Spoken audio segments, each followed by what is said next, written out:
We were focused on that.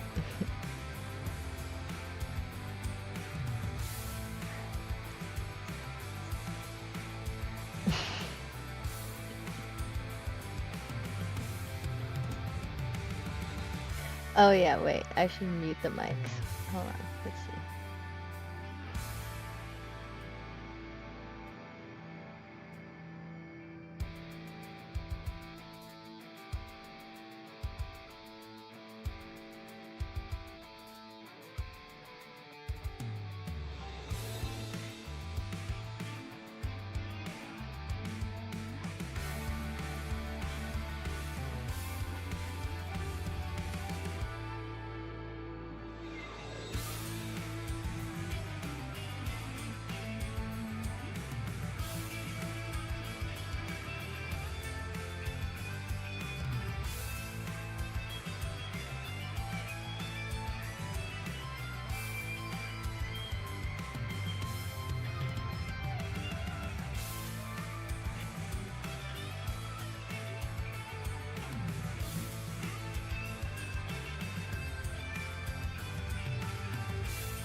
We're live today.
All right, hello, hello, everybody. We made it. We are live, for real live. This is not a rerun.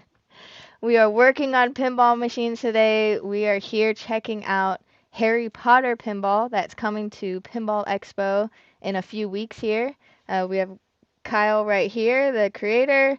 We have Aaron from Fast Pinball, and then next to me is Ernie with Trident. And we got a nice little homebrew custom game group going on. So we're gonna powwow about Pinball Expo, and I mean, really, the exciting thing is we're like looking at Harry Potter pinball right now. It's like happening in real time here, you know? It's super exciting. So thank you for setting this all up, Aaron and Kyle. You know, Well, Yep. um, I mean, Expo's coming up quick, and so as Kyle's trying to get this game going, like I have a gap right now between like incoming board shipments and outgoing board shipments. So like I took this little mini vacation, flew out here on some frequent flyer miles, and like volunteered to help wire. Because I mean, there's so much it takes to get a game to Expo that like if I can hang out and drink good coffee and like build some pinball, like that's fun for me. So I forgot that this stream was scheduled for right now. So us being here was like very like last minute. Like we're here, we're instead of it streaming from like my garage, we're streaming from Kyle's workshop. And fortunately for all of us, he's already primed with a great like streaming rig setup. So it I wasn't a know it's so professional. I was like, this is awesome. This is even better than we were imagining. Yeah, thank and you, it's Kyle. all the different microphone types and stuff. We're doing sound checks before a stream. I mean, like Yeah, this is pretty incredible. it's Yeah, great. streaming's easy, right? But so like I guess that for this stream here, we get a bunch of my favorite people in the same place. And so we can see like, as we're all leading up to Expo, we've all got 1,000 things to do. And I think that this is kind of happening for everybody in homebrew who's bringing a game to Expo right now, is everybody's trying to get their last big run up to the show figured out. What is the stuff that's going to create a good gameplay experience? What are the stretch goals, things that if they don't make the cut, it's not going to be end of the world. But I think that that's where, like, as I was watching what Kyle was working on, he's showing me some of the screen animations and things like that that are going to be in this game. It's just incredible. So anything that you can do to help, it definitely does get down to like the design of a game takes so much, but then you've got the greater your design goals, the more massive it is to actually achieve those goals. So it does, and it's fun too to, I guess, jump out of a project you're working on and help somebody else with their project. Because it's like I can just be supportive and crimp wires and run cables and stuff, and that's good stuff. But I mean, like, you talk about this game. I mean, like, what would you? I mean, I walked into this as like everything's mounted to the play field. So to be clear, like all the mechs and stuff like that are there, maybe with a couple still coming. But then the exercise was just to start to wire them up and bring them to life. But I mean, talk about what it took to get you to this point. Well, it's probably been like 3 years in the works now at this point. I started out, I think, in like 2021, and I started out just in like visual pinball, VPX, doing like a design for layout and trying to get an idea for like how I wanted the shot layout to be. And I spent some time in there, tons of different changes in configuration. And once I settled on a layout that I liked, I then exported it from VPX into Fusion. And I kind of went down the rabbit hole of modeling it, which is probably far and above what a lot of people would do. But I also have a lot of CAD experience and it's fun for me. So I just tinkered around in CAD for a while. But the biggest part of why I did it in CAD is I want to make sure it all like meshed. Yeah. Because, top side, yeah, targets and flippers and everything can fit, it looks great. But underneath, you have brackets that are like this big to support a drop target. Yeah. So it's like real critical that everything fits within the bounds of each other and works. And that's where the CAD came in use. And, Nice. I've streamed some throughout the development process here and there, but I haven't been religious about it. But I try to keep updates posted when I can and keep it going. But like I said, it's been 3 years and I work a day job. So, times I get done with work, I'm like, oh. So it's sometimes hard to keep going. And that's where I really appreciate the energy that Aaron brought to the conversation. It's like, Yeah.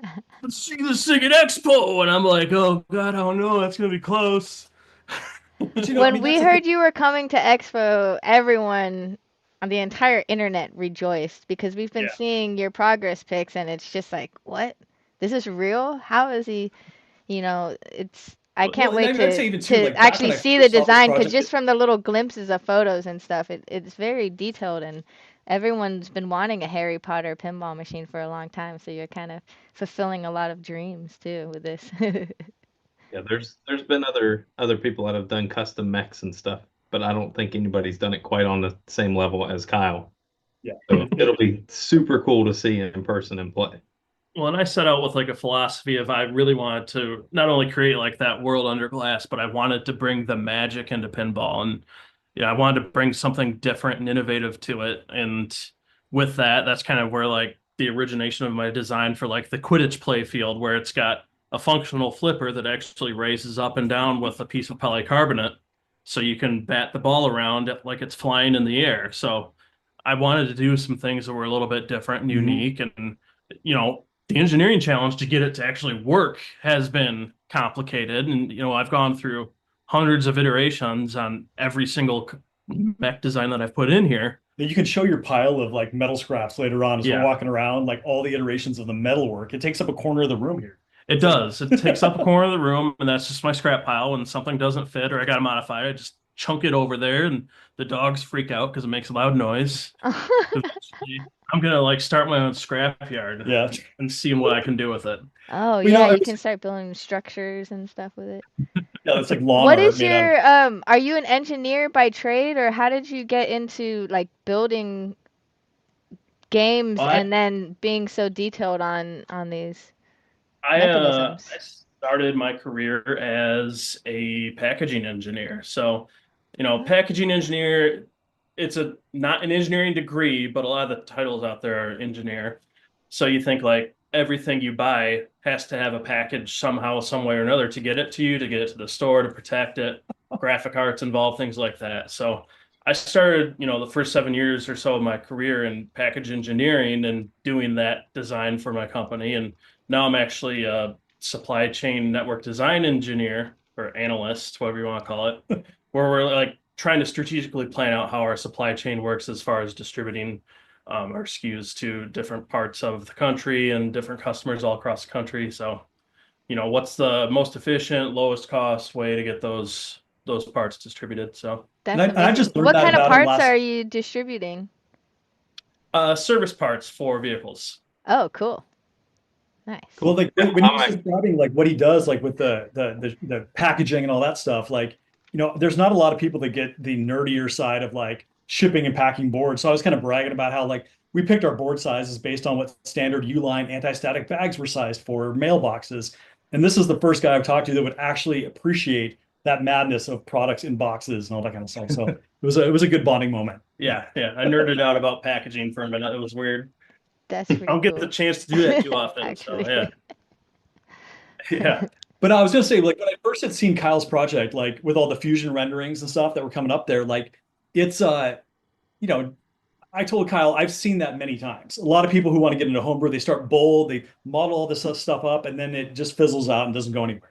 Because the strength being for a lot of people how to model stuff is one skill set. Now turning that into something physical is a whole different set of skills. So I've seen a lot of that kind of stuff peter out over time. So when I first saw it a couple of years ago, I was like, oh, cool. I'd love to see this come to life. And then as it was getting closer and closer, I was like, I want to help make this thing be as cool as possible. Like we've been doing a lot with a lot more motor control devices and things like that. And this is like a full like cornucopia of like everything you could control from like stepper motors, servo motors, DC motors, like magnets, like all that kind of stuff. So it was it's no modest undertaking. There's a lot. Yeah. Your counts on these things are Yeah. incredible. So let's see.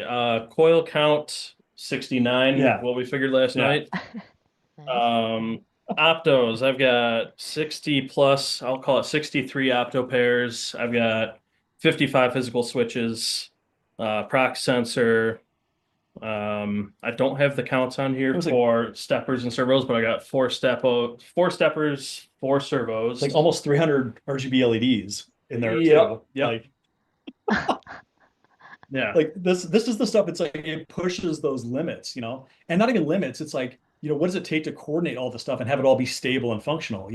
Like when you're doing little bits, like building up from flipping and all that stuff, it's like it's pretty modest. But now coordinating all that stuff together into something that functions takes a lot. And like even as Kyle was showing me the different things that need to work together, like the lifting, Quidditch playfield and stuff like that, and how like if that's not perfectly balanced, it binds up. So you've got to line that stuff up just right, you know. It's like it's pretty massive. Hence the iterations on design. Like my whole drop ramp mechanism, I went through probably like 5 or 6 iterations on it just to get it to function right. Not only like functional, but to get it to mesh. Because like not only is my bottom side packed with a whole mess of stuff, the top side has to like kind of mesh together as well. Because you have this whole drop ramp sits above the playfield by like 1.5 inches, and it weaves around other mechs and stuff like the steppers that operate the Quidditch playfield, things like that. So Yeah, it's a maze. yeah, it's a lot. Yeah, and then the trick was really trying to assemble it in the correct order and still make it fit.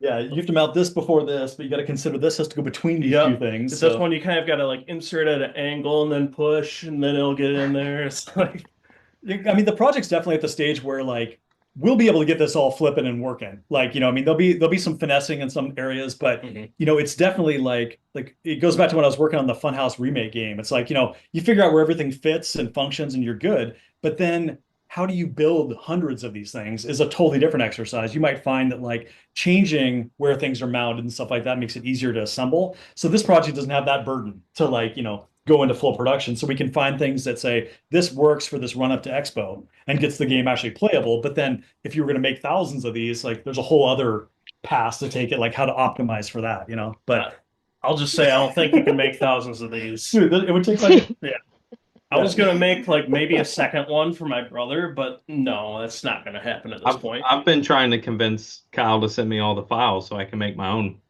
I think what it would take, Ernie, is like we all just drive here with a trailer full of raw materials and build some stuff in his shop out here, and we just like Amish barn raising style some more of these like Harry Potter games, you know. So there's a lot to it for sure. I'll send you all the send files. You bring those already ordered and bent and hardware inserted. I'll bring some boards. Like we'll see what we can put together. You know, I'll CNC cut the playfields. We'll be fine. Sounds like a party. Staying for 3 years. Yeah, man. Ernie's efficient. Like, I mean, I think that like we get Ernie in here, like we can bring in like, well, it's like assemble the team, like find all those people that we know that like can sit down and crank some stuff out. And I mean, we finally like Ernie and I and with Trey did some real time building of pinball machines at the Southern Fried Gaming. Southern Fried, right? We had the playfield flipping from I mean, it was just the whitewood when we started, and that day we pretty much had it flipping. We did have it flipping. It was flipping before we got done or left for the day. So, and I think that's the part is like, you know, the assembly process is not like extremely difficult. It's just there's a lot to it. You know, I think that if you separate the whole design process into like, here's this thing we're going to build, that's great. I mean, like when I got here, it's like have a whole box of extra boards and lay it out on the table and figure out how we're going to coordinate and fit all the stuff on here. So it does take a little bit of planning, you know, as far as like, I mean, we can look at the playfield here in a minute, but it's like when I got here, I just started like, you know, I had painter's tape and I'm just taping bundles of wires together to figure out where everything's going to route, because what wasn't on the playfield here was the subways. You know, so it's like, okay, I see where we can fit things. And it's like, oh, that empty space is going to have the subway going through it and on and on and on. But there's a lot to it. A lot of constraints to work with. But like, that's where it kind of like, I welcomed the help from Aaron here because, you know, when I started this project, I set out, it's like, I want to be able to do everything myself. I want to prove that I can do everything myself. And I know I have the capability to do it. But right now, like, do I have the time to do it? No. Yeah. So that's where it was really nice just to see the enthusiasm and like, hey, I want to see this thing come to life. Let me come run some wires for you. It's like, okay. Let me come from completely across the country from one coast to the other. It turns out like a flight into Detroit, like with airline miles, is like actually not that expensive. So it's just like take a little bit of planning and dropping it in. So I mean, it's fun to get out and like work on somebody else's project from time to time. You know, it's like because I do know what it feels like to like lose momentum on something, especially when you've got so much to do that it's like, God, now I still gotta. It's gonna take me a week to wire this thing up and then get to the stuff I actually want to do. You know, and so as we're doing this now, like I'm bundling stuff together and cross-checking, like, can I put this here? Should we put this here? In the meantime, like you're dialing in like last little bit of MIC pieces and 3D printing all the subways and stuff. So it's like we can be working back and forth in real time and like find those things that are missing. Because if I see something like, I don't know what we're doing here, it might bring up something you'd completely forgotten about. Like that was a problem I needed to solve. But again, we can kind of work back and forth and not, lose any momentum if we can. I've solved most problems. Okay. But there was one where you're like, oh, I forgot about this mech that's got to go in here. Yeah. Yeah. That's the last mech I got to put on. Yeah. But I mean, it's just a diverter. This is nuts. Yeah. I don't know. Yeah. In the chat we got from Aaron Small, how many fast boards are in there? It's I think that like for the IO boards that are in there, I think it's like either 4 or 5. I mean, the driver count on this is the most. So all those coils, magnets, DC motor controls and stuff like that. So I think that like as it is now, we've kind of just sprinkled them around here that in a way that makes sense. But I think it's either 4 or 5 of the IO boards, which are switches, inputs, and driver outputs for firing coils and stuff like that. So I think there's either 4 or 5 of those on the playfield, and then we've got a couple boards that do stepper motors and RGB LEDs, and then another one that does servo motors and RGB LEDs. So between the two of those, it's like 384 RGB LEDs at the same time. Yeah. And then the thing this game has more than a lot is a lot of Optos switches all over the place. And so we have these little like teeny tiny, there's some sitting around here somewhere, these little teeny tiny like constant current driver boards that create the stable power output to drive your emitters. And I think there's like, we figured like there's like 12 or so of those boards sprinkled all over the place, or maybe more. But there's just a lot of it in there. And then in the end, in the cabinet that he still needs to build, is going to have like the controller board, and then the audio boards and the filter boards, and then the cabinet control board, which is like the buttons that are in the cabinet, and that maps into the whole system. So a lot. This is probably like the most fast boards in a game, but I think it'll be kind of cool. Maybe we can like take a picture of this and we can stick it out someplace so someone can see underneath this while they're playing. Oh yeah. Here's all these pieces in here, Yeah. But there's a lot of it. It's definitely cool. Yeah, definitely don't want to try to flip it up at Expo. Yeah. Maybe for like a private homebrewers only session. Yeah. What size cabinet are you building for it? Custom cabinet. It's of course, right. It's a wide body, but Okay. It's got to be a little bit deeper. And the way that I'm doing it, so like the backboard is going to be a 27-inch display. And the goal with that is that I can render a scene behind the Hogwarts skyline. So like you can see the silhouette of Hogwarts in the foreground of the sculpt, and in the back I'll have actually rendered daytime, nighttime scenes and transition between the two. And yeah. I think that was the moment where I'm like, I'm looking at flights. I'm like, I know. Like, what? Like, do that lighting. We'll get this thing flipping. Like, don't worry about that part. Keep working on this, because that's like looking at the skyline and seeing it going from day until nighttime and stuff like that is. You got and this. I mean, 26 days. You could do it. We're rooting for you. But even he's also using like early adopter and all the new Godot stuff in the Mission Pinball framework. So Anthony Van Winkle has been like busting his butt to like get all this new way of managing on-screen assets and control and stuff using the Godot game framework engine. And so it's been cool seeing people dive in to take advantage of those things. They're basically making it as they go, getting all these features in and integrated, but to see how quickly, I mean, like Ernie had showed some examples of how quickly you can make some screens up, like get a background up, get some layout, place your scores on here and get it moving. So it makes that daunting task of making your screens look cool, like even less. And then or you needed to know like exact like coordinate positions and code it in. Now you can actually just visually see it through the UI. And on the old version of Mission Pinball, I would make all of my stuff in Photoshop, and I would make it 1080p so that wherever I placed it on that image with a transparent background, it was correct. So I didn't have to deal with all the, trying to position. But Godot, however you say it. I know. I'll get yelled at by somebody. Cheetah. Yeah, Godot. I was calling it Godot because, I'm from Georgia and that's how a redneck would say it. But whatever anybody says, I know. Yeah, totally. But no. And now with Godot, there's screens in mine where like it may have took me 10, 15 minutes to get one part working, but then I did like 10 more of those screens in like 5 minutes because I could just copy paste, change a couple things. It has a drag and drop to where you drag and drop a new video in there and it changes it and it works. Yeah, replace the asset, super easy. Yeah. Well, I think that's going to make like it a lot easier for people who have ideas too. Because I mean, everything that I've learned like in software and on my career there was like, I know what this thing is and how it works, and this is how you achieve that. So once you've seen things done a couple different ways, now when you change it to do something else, it's just taking one thing that you know and modifying it a little bit. And I think anything that can be done to take the dauntingness of everything it takes to make a pinball machine down is great. And that's that whole Right. screen control stuff is a whole big part of that. So, Awesome. but Well, yeah, can we go to the screen share and dive into your overall design and Dive into the CAD. yeah. While you're doing that, I'm gonna clean up some of this so we can eventually flip it over too. Watch out, dog. Dog laying underneath me. no. Dog buddies. All right. Let me shimmy the fast pinball logo over a little bit. Oh yeah. I will shimmy Ernie and I over as well.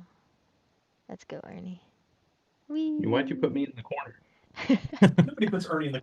There it is. Someone had to say it. All right. So this is the CAD file here.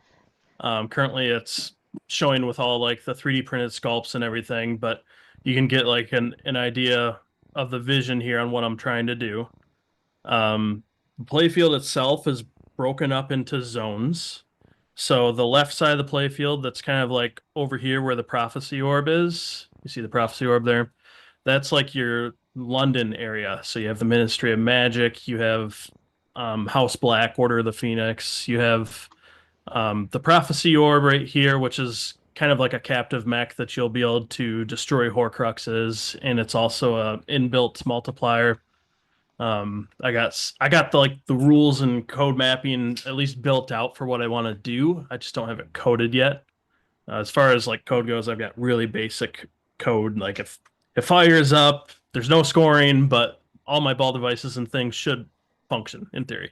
Nice. But this will be like the true test with everything Aaron is helping me out with is getting it wired up, and then I can make sure that it actually does function. So I think we can like start from like the lower left and work our Yeah. way clockwise around the playfield. Yeah, That sounds makes great. sense. Absolutely. On the left side here, kind of what I wanted to do, and I'll turn this around a little bit. So it is a wide body, and what I wanted with this, and something that I kind of really liked from like Pirates of the Caribbean, was how that feed came across from the VUC, and then speed feeds like your left flipper. But I wanted that on both of like the widest out lanes because I wanted to have like a speed feed into your flippers in both directions. See if I can get rid of that flickering with my mouse. Sorry, trying to pay attention to the stream No, it's all and the good. stream. So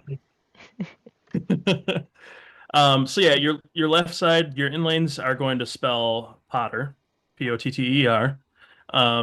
In your outermost in lane, my speed feed in lane. So you'll notice like a little shield shaped insert. So that's your four houses over all of your in lanes, and they'll have associated house hurry up shots with them. Nice. And the Potter in lanes, I think right now the logic is just spell the Potter in lanes to qualify mode. At least that's the goal. Your out lanes, I wanted to give each out lane the ability to have some sort of like a skill save. So on your left out lane here, I've got a post with a nudge save that can come back up through this one-way gate. Ooh, fun.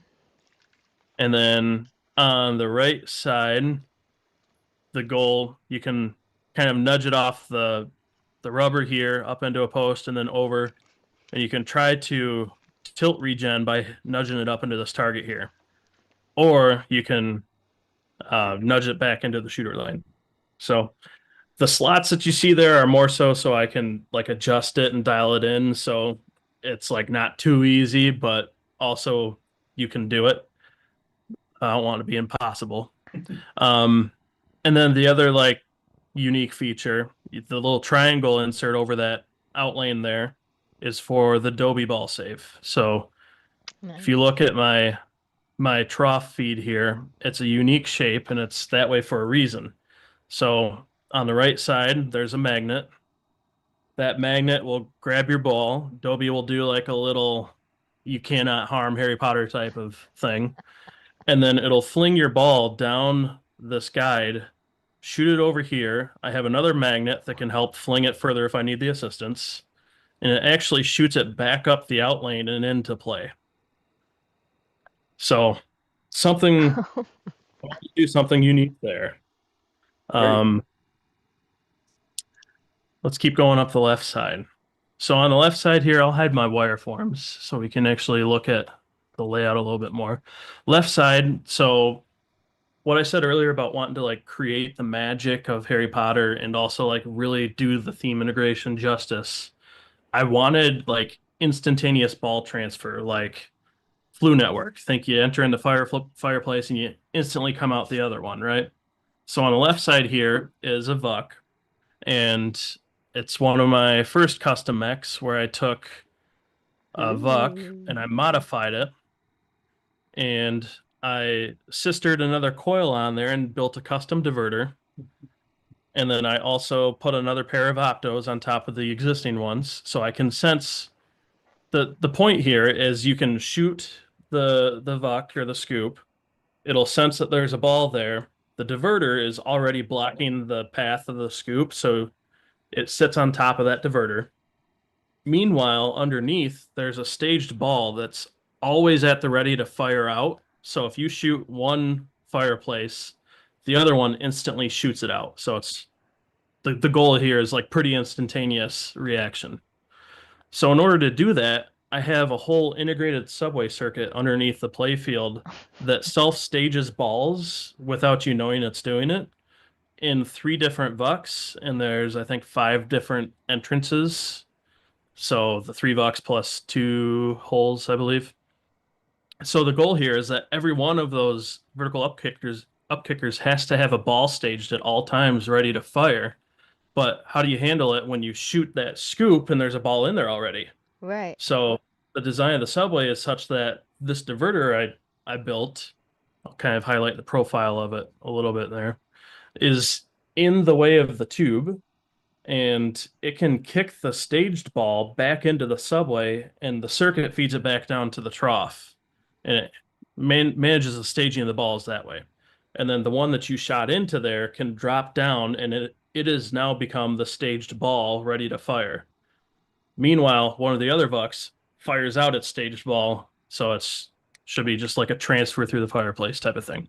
And I've got a green flasher to indicate like it's the flue powder flames. And I want to say too with this that like this sounds like, oh wow, cool, balls flying all over the place. That's fun. The complexity of this alone is just nuts. I'm imagining if my brain was your computer and I'm like, ow, my brain hurts. But I mean, like, I gotta remember to do this, to do this, to do this, and I'm sending this from over here. It's wow. Yeah, that's amazing. Well, keep in mind too, like using the Mission Pinball framework, it like solves a lot of the ball and device management for you. But in this case, it's using devices in a way that they're not originally used. Like even troughs aren't fully, when a ball goes in the trough, usually that's like end ball kind of thing. But now it's like a whole other system to manage. Like these things are going to hold balls all the time, but only this one point, if a ball goes through here, is that actually a drain. So as he was describing all that to me, I felt the same way you did, Emoto, where it's like, whoa, okay, awesome. Let's make sure that I look at it and go, I know mechanically we can make every one of those mechs work. I hope you got it in software to back it up. And it sounds like you've already got that figured out. So I already have that coded virtually, but the true test is going to be when it's wired, does it function right? But like I've had to create like fake ball devices that handle some of that interchange and staging. Because like a ball device has to have like a source and a destination or possible destinations, but you can't like really backfeed to the source as a possible destination.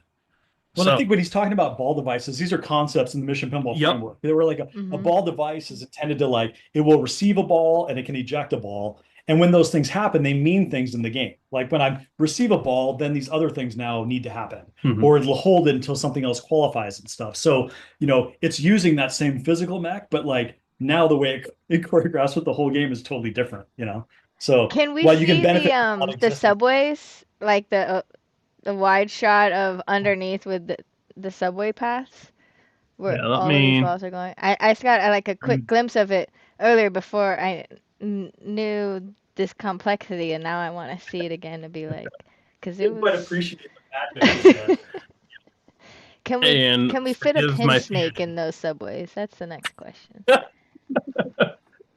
It'll have to be a really long pin snake.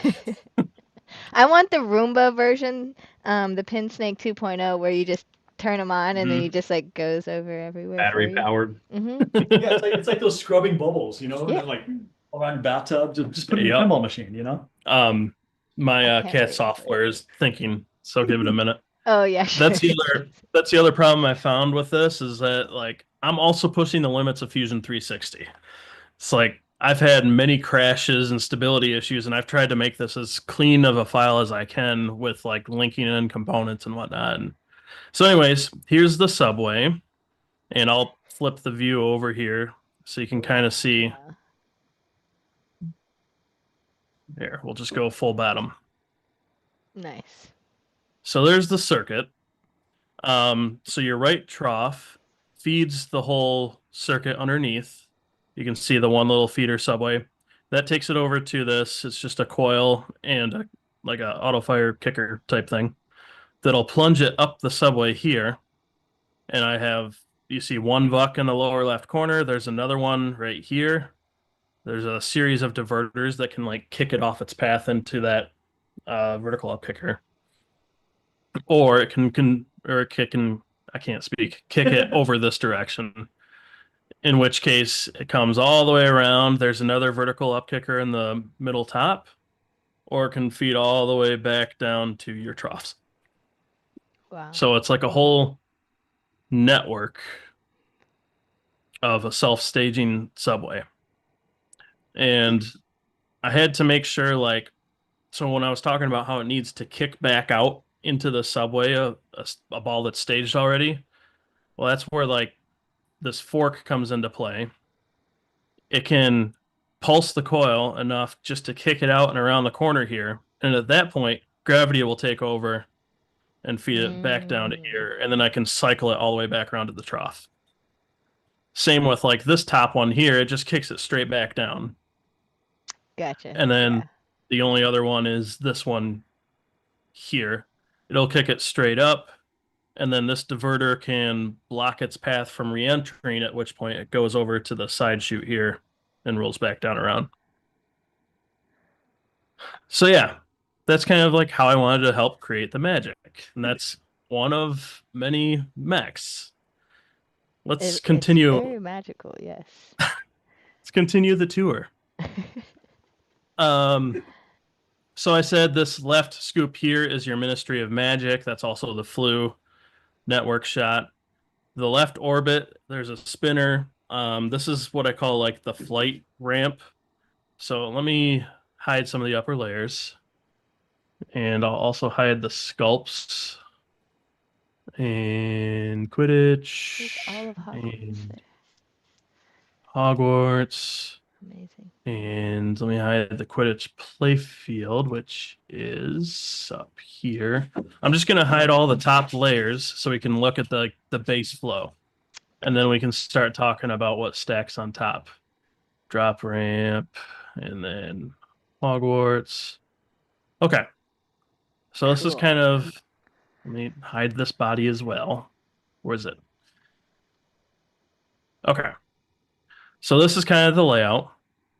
So this left orbit actually feeds a ramp that swoops around the backside, and it goes up to, right now I'm calling it the sorting hat mech, or you can call it the moving staircase mech. Either or kind of fits. Since it's in the ramp system, I'll call it moving staircase probably.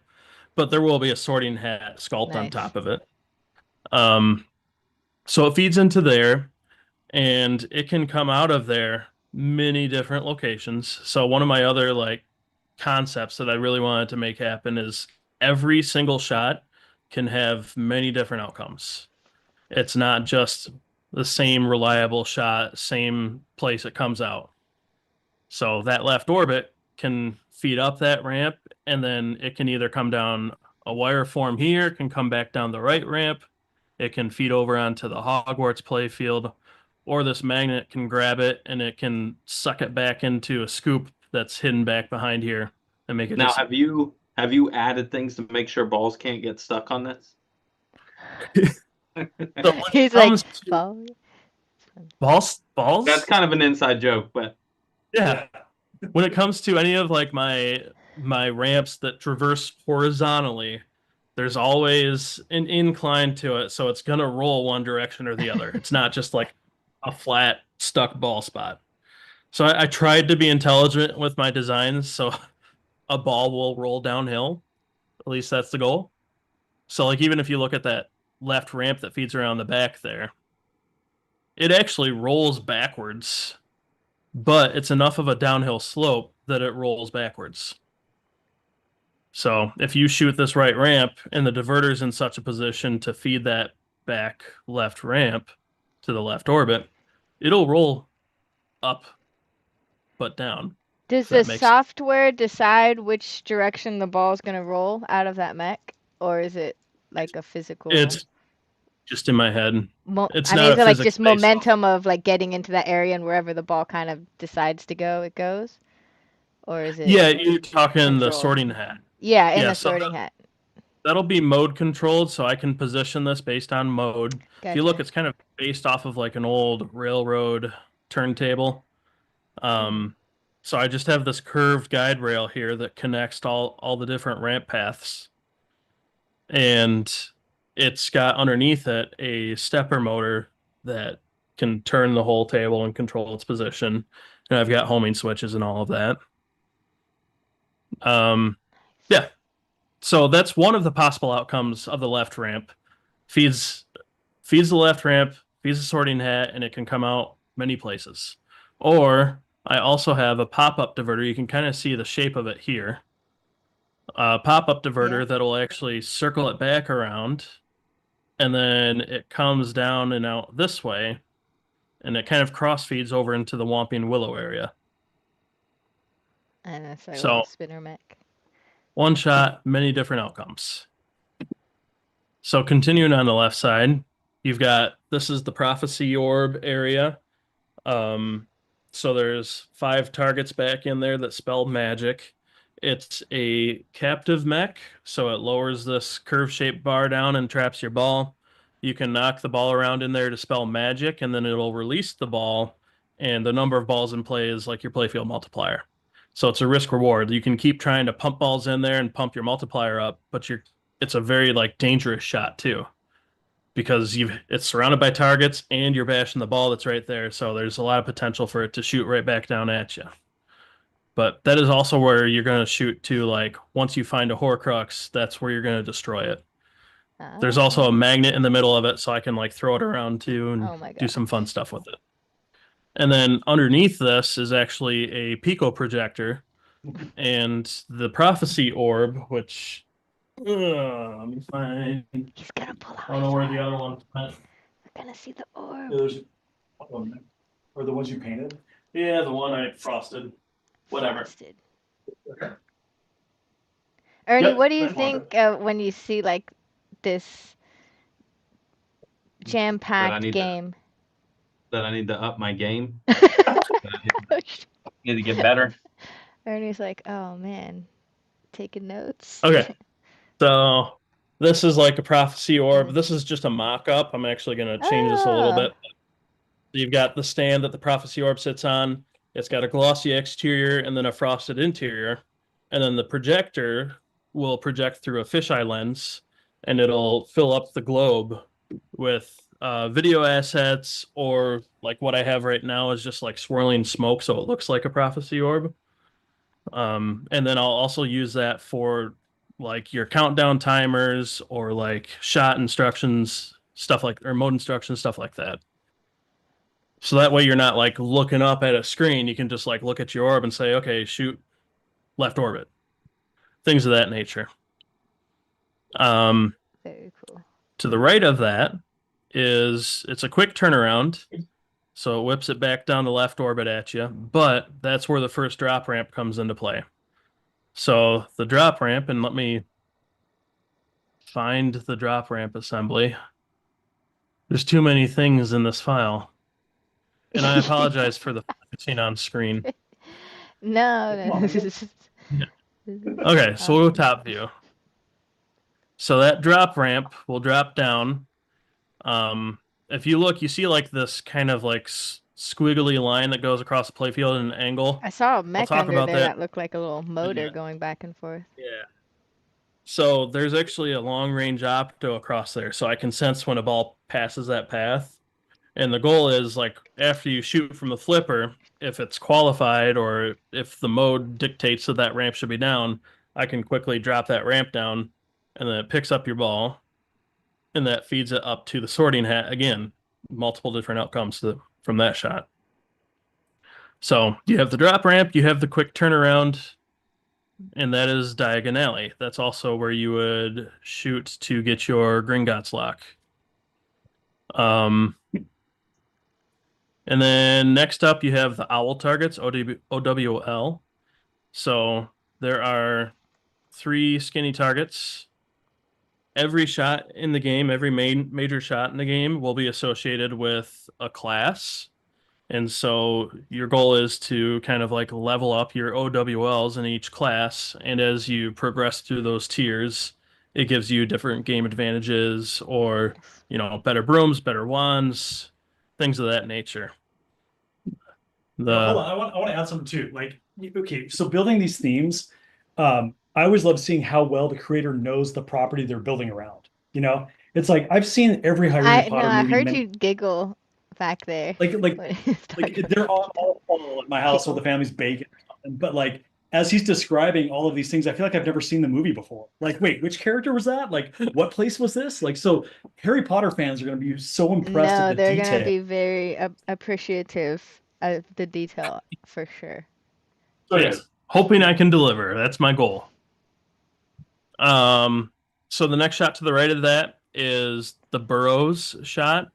So hitting all 7 of the stand-ups will spell Weasley. Once you spell Weasley, it qualifies a Weasley lock. And then you would shoot this shot right here. That pop-up turnaround diverter that I was talking about. Well then, let me hide the drop ramp again. Well then, whip it back around here. This magnet will grab it and then drop it over into the hole over here, which the orientation's funky. So right now it looks like, oh, the magnet grabs it, it's going to drop it straight down. But I also, above that magnet, have another drop ramp. Because why not? Because why not? And this drop ramp here connects the left orbit to the right orbit. So that left orbit can actually turn into an orbit instead of feed the ramp. But underneath this ramp itself, there is a little, you can kind of see the shape of it right here. There's like a little angled piece of metal that when that magnet grabs the ball and releases it, it'll deflect off that and down into the hole. Wow. And actually, I can probably rotate it and just show it to you. Maybe. Nope, my ball guide's in the way. Just kidding. Joke's on you. Haha. Haha. Okay. Oh. So that's that shot. It can either turn around and lock a ball for the Weasley. Gotcha. Or it'll feed up that back left ramp again to the sorting hat. And then the next shot over, this is the Hogsmeade loop. So the Hogsmeade loop is a very interesting shot that's been in my game since like 2021 when I was designing this thing in VPX. I wanted like a repeatable loop off of an upper flipper. That was the first thing. And if I put another flipper in the game, I don't want it to just have like one dedicated shot. If I put another flipper in, it's got to have multiple shots that it can hit. So this upper right flipper can hit the owl targets. It can hit your Burrows shot. It can hit Hogsmeade. There's a Denisi style drop target lock here. And there's nice inline drop targets. Yep. Cool. And then there's a Newton ball here. And it can also hit this center turnaround here. So I wanted it to be able to hit many different shots. But repeatable loop on that Hogsmeade loop. But the interesting thing about this is it's a crossfeed shot. So if you shoot the right orbit through this right spinner, it goes all the way around the back, and then it swoops down this left side, and it actually speed feeds your flipper through this widest out lane here, or in lane. We'll call it an in lane. Yeah. So you can kind of see like the general shape of that here. It goes up and around, cross, right behind the Whomping Willow, and then down to speed feed to your flipper. and it's actually a really nice shot.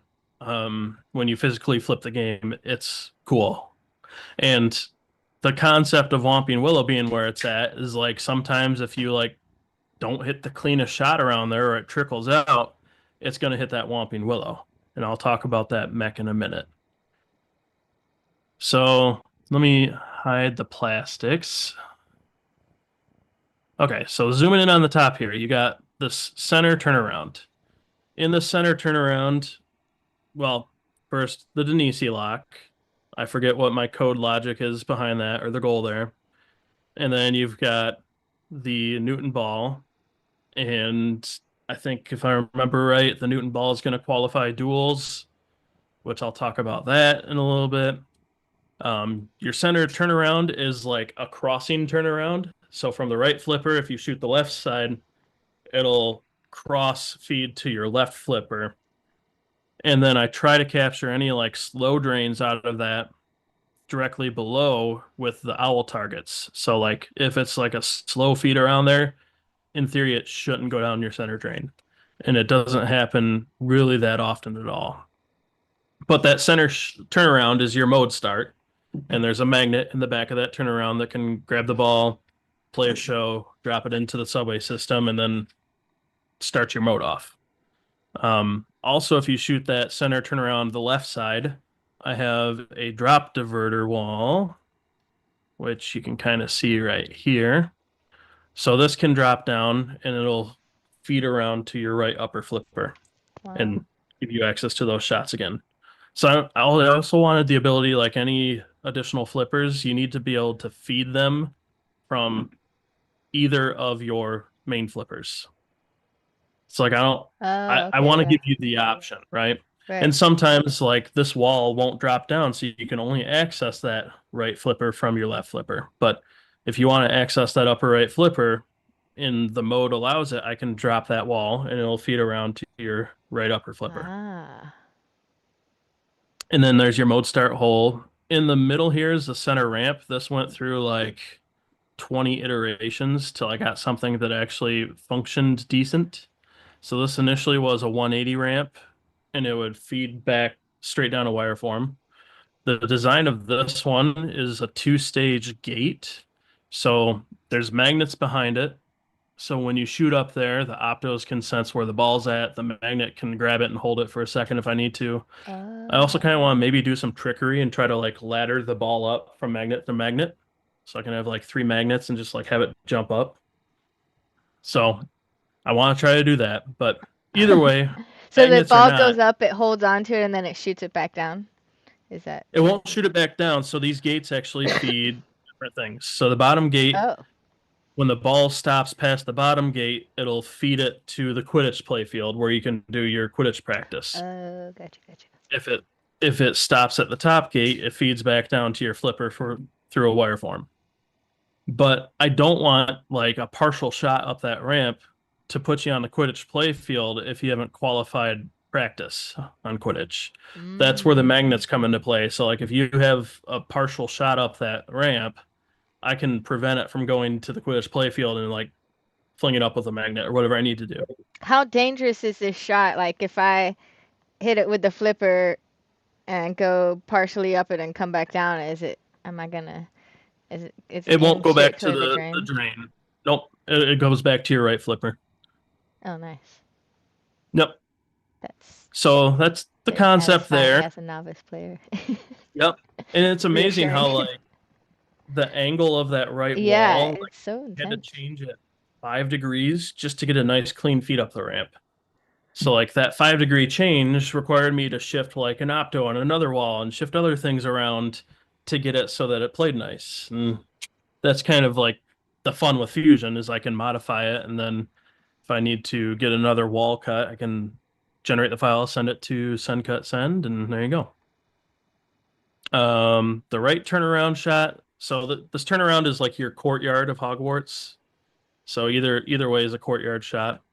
And the inserts that kind of lead up to it are to give you visibility to that shot, because this all sits underneath like a polycarbonate upper playfield that's around Hogwarts. Your So your right turn around, like I said, cross feeds back over to your right flipper. That one shot, I believe, doesn't have multiple outcomes, but the magnet can grab it and drop it. So we'll There's call still it, time. yeah, we'll call it multiple outcomes. To the right of that, you have the dungeon, or this is where like your potions class is. So there's a bank of 3-drop targets. That is your hat targets. Spelling hat will rotate the sorting hat mech Nice. in different positions. Um, and of course, I can mode control it too if I want to feed the ball a certain way. But shooting up into the dungeons, there's a through the pops shot. That's your room of requirements. That's your extra ball. That is also a flue entrance. So when you shoot there, one would instantly kick out of one of the flue vucks. And then there's a sling to the left of it, just for good measure. Why not? I have a one-way gate on here to prevent like any rollbacks or shooting straight down the middle from the pops. So anything that kind of rolls off that one-way gate will trickle out the right side and feed your right flipper. Then you got the right ramp, which I forget what that is in the code, but that'll be your Hogwarts multi-ball start. Nice. And then your right crossing shot that we talked about, that's your Hogsmeade loop. And then tucked in behind there is one of the flue exits, so it'll kick it out of that VUC right there. Oh, okay. And then your shooter lane is just a little half ramp that dumps it into that orbit. So like a full plunge will cross feed to your right flipper, like speed feed it. And then underneath the right flipper there is, so this is the Forbidden Forest shot. There's a custom diverter there that can either have the balls go into a VUC that shoots out of the top of Hagrid's hut, or it'll just feed around and then dump out on the Whomping Willow.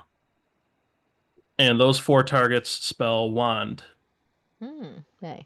And I forget the exact logic here, but like spelling wand qualify or learns you a spell or something.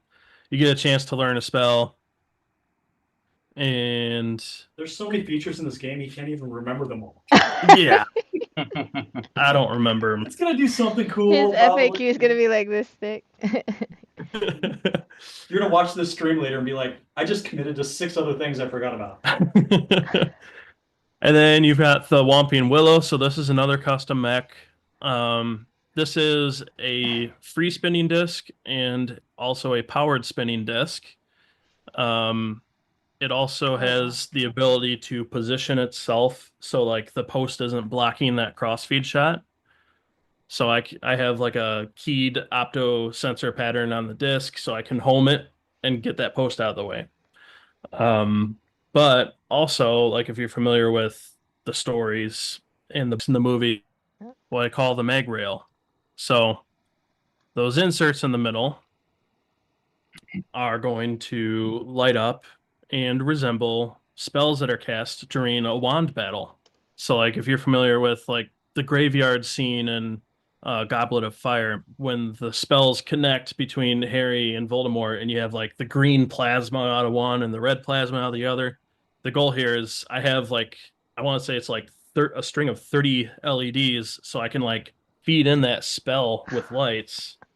And then all those tiny little inserts are for like splash effects because if you look in them Oh yeah, they're like in the little visuals, holes. Nice. it's like lava's kind of melting off the spells. So that'll be like the visual effect there. But the whole point of the battle is like you're fighting for control. And again, I forget how the logic works, but it's like your ball gets trapped on this magnet that's on a linear rail. And let me flip it over so you can kind of see that. So there's just like a pancake magnet and it's mounted to a linear rail system. It's a belt fed stepper. And this will capture your ball. That long range opto will know that you've captured the ball because it's right over the path of the magnet. And the wand battle is going to integrate an action button in a way that when you're holding the button, the magnet's on. But when the button is off, the magnet's off, but the rail advances. So it's kind of like this push-pull of like you release the button while it advances, and then you try to catch the ball again before it's too late. So like I think that's kind of going to be the battle concept, is like you're trying to like time your action button pushes to advance that magnet to the end, and once you Right. are at the end, like your power of your spell has just overcome whoever you're battling. So that's the concept of battles. Learning spells and advancing like your charms class gets you new wands and stuff like that that can affect the speed of travel of the rail and things like that. Um, and then learning spells out of your, so like I said, you qualify a spell, I think by spelling wand, if I recall, on those right targets. So your left shooter lane, there's a diverter here that can essentially launch the ball over the magnet rail system. And it's going to be kind of a skill shot thing. So if you have a spell to learn, certain lights and certain shots are going to light up, and your goal is to fling the ball to one of those shots to learn the spell. So like there will be an array of like 5 shots, and when the ball travels across the mag rail, if you hit the button real quick, your goal is to try to like fling it up at one of those targets to learn the spell. Gotcha. So it's like different. You can do different skill shots. Like I could have it light up the Whomping Willow, and your goal is to just like do a medium pull and get it to kind of feed over into that right lane and hit the willow or something. So I wanted to have different skill shots too, both off of like your main shooter lane and the wand lane is what I call it. So the wand lane is the left shooter lane, and that's only going to be used for learning spells and battles. Make sense? Yeah, Anyone foggy yet? absolutely. Write it all down. There's going to be a test after this. Did you get my Scantron? Yeah. My number 2 pencil broke. So that's the main level. We're not Yeah, done. I was gonna say this is not. I haven't even seen the wire forms or the second and third level, and We need a Oh, bathroom God. break. Yeah, anyone need a drink? Let me unhide the Hogwarts playfield. Okay. So this is like the next level. You've got the drop ramps that I talked about, and then you've got this polycarbonate playfield that sets over top of the lower playfield. And that is just so you have visibility of the shots. I didn't want to like visually impair too much, but I also wanted it to be a fun upper playfield. cool. So on the upper playfield, you have a spinner on the right that loops back around down to this upper flipper, so you can have a repeatable loop on the upper playfield. I designed a horizontal spinner, which I don't think anyone's ever done before. So this is a horizontal spinner. It uses some real miniature ball bearings and like a smart wave pattern on the whole thing. So it kind of like rehomes itself into a hittable position. Oh wow. And then it's just like a little tiny quick turnaround there. I don't know thematically what that is yet. And I also don't know what the 3 targets are yet. But they're there. And then you have Peeves, the poltergeist. And he is on an upside down Newton ball that has like a copper contact ring. So when you hit it, it senses the contact. And I had to like sand off the chrome plating on the actual bolt so that the circuit could connect. But and then Peeves is on a spring. So like Peeves will swing out and like mess with your shots on the upper playfield. And you can bash them around a little bit. Sweet. So there's that. Yeah, so I can feed that upper playfield with the sorting hat. So like I said, there's a vertical up kicker behind it. So I can feed a ball there and kick it out the right side here, and it'll lob it off this post to your flipper. Or you can get up there by, if I position the sorting hat in the right way, you can actually shoot the right ramp and it'll feed around and then down to the upper playfield. There's a one-way gate over here on the left side of this path that prevents a ball from rolling back down the diagonally shot. So that's how you feed that. The left orbit drop ramp actually feeds back in and connects the two orbits, like I said, so you can kind of see back here where it finishes. So if you shoot the right orbit, I can have it come out with the left orbit, or it can do that crossing feed shot. So that's the drop ramp. And then you get to Quidditch. Yeah, that ramp's cool. What's up, buddy? It looks scary. Nope, that is the sculpt. Let me find the mech. Oh, this sculpt is so cool. Where are you? That's Hiding. So many layers. Quidditch. Okay, I'll find it eventually. You know, it's one of those hard things about having a complex playfield is it's so hard to find what you're looking for. It really is. There it is. Quidditch. Everything you're showing us on this CAD image is actually already on your playfield behind you right now, and you're just wiring it up? Yep. Yes. Yeah, it went through, like I said, a lot of iterations to get it so it actually fits and works correctly. But so this is the Quidditch playfield. You'll notice like there's some structures standing up, and those are strategically placed to be concealed within the grandstands of Quidditch. So they kind of like are concealed like that. What I wanted to do with Quidditch was create an upper playfield that actually raises up and down with a flipper that you can actually hit the ball with, which you think like a flipper mech, that's just rotation, right? I had to add another dimension to that. So I kind of engineered this in a way that I hoped would work, and it seems like it kind of does. It's going to take some dialing in, but I'll get it there. It uses a spline shaft that allows like a bearing to move linear, but it also can capture rotation. And that spline shaft connects to a normal flipper mech. So it transmits that rotational motion.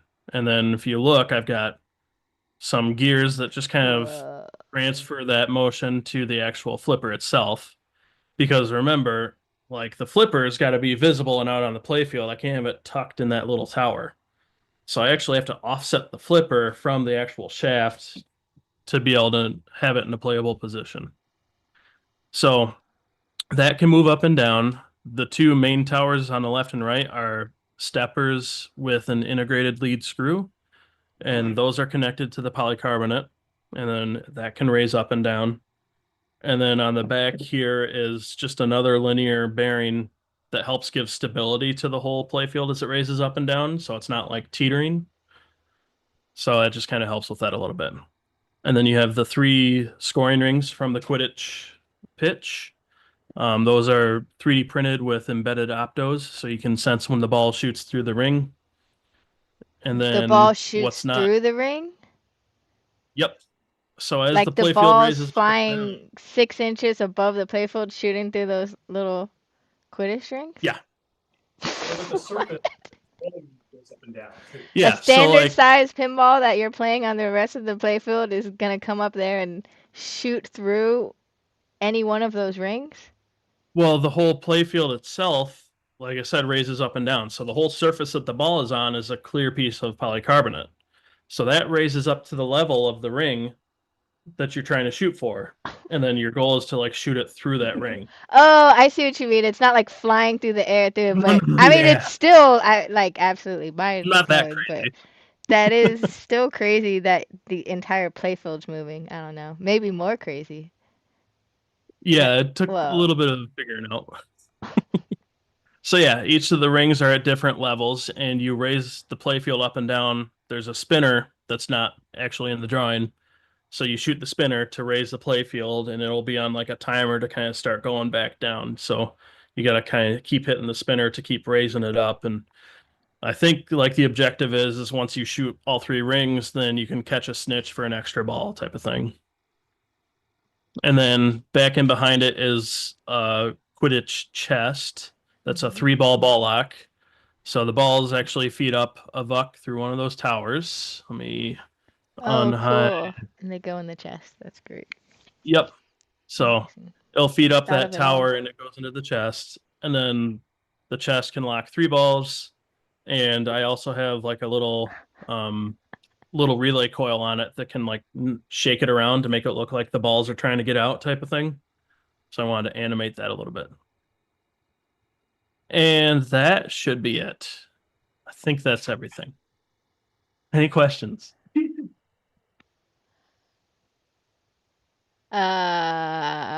Ernie, you got any questions? No, I've seen most of this, and I'm still amazed every time I see it. Can we see the real thing now? Yeah. Let's go. We can go the top down cam, and I've got my phone camera as well. Is that really small? That might be really small. No. This looks cool. Okay. That is not a tattoo on my hand, What is but that? it looks like it right now. I thought it was. Oh. It's an overlay. Oh. That'd How's be a that pretty cool badass tattoo. Yeah, maybe you should get it. Yeah. Okay. So now we got the phone camera. Ugh. And let me make sure I can actually see what's going on here with the camera. We got Aaron drinking his Budweiser Coke Zero. Cute. All right. So the underside. Right now, Aaron is going through it and working on the wiring. So if we go over here, you can see it's really cleaned this up. I was like getting ahead of myself before Aaron reached out. I was like, I put 24-inch leads on all my switches. I'm like, oh yeah, that'll work. That'll be cool. But you can see like I had to custom design troughs because the whole subway circuit sits below the playfield, like an inch or so, because these need to be fed from the subway as well as the center drain. So everything's a little bit custom. And if we come around this side here, you've got like the subway. Sure. There's the Whomping Willow mech. So you've got a DC motor that has a drive wheel on it, and that's what can power spin the disc. You have a servo right here that can engage that wheel and press it up against the side wall of the disc and spin it. And then you have a coil that actually pops it up out of the playfield, and I've got a catch for it as well, so it holds it up while you're shooting for it. Nice. I was gonna say too, like you see all the red tape all over the place. Like something I do when I'm wiring or working on playfields is like I'll go through and mark like stuff to address as I see it, so I don't forget. So I'll bind up like a bundle of wires together. We'll say like this is, this needs to be resolved. But I think that with running wiring all around, that's one of those things that like, I have a style I like to do, like to get the arteries, the main routes and stuff all figured out, and then start getting everything fit into place. But I just found like these crude methods of like just put a big bright colored piece of tape on something, and when you're done with it, you peel it off and stick it someplace. Then that way you can actually show some progress and don't forget things. Yep. Smart. Yep. I like that. It's not structural. It's smart though. So like, yeah, your mag rail, which is currently mounted, but I got to design a bracket for it. So that'll slide back and forth.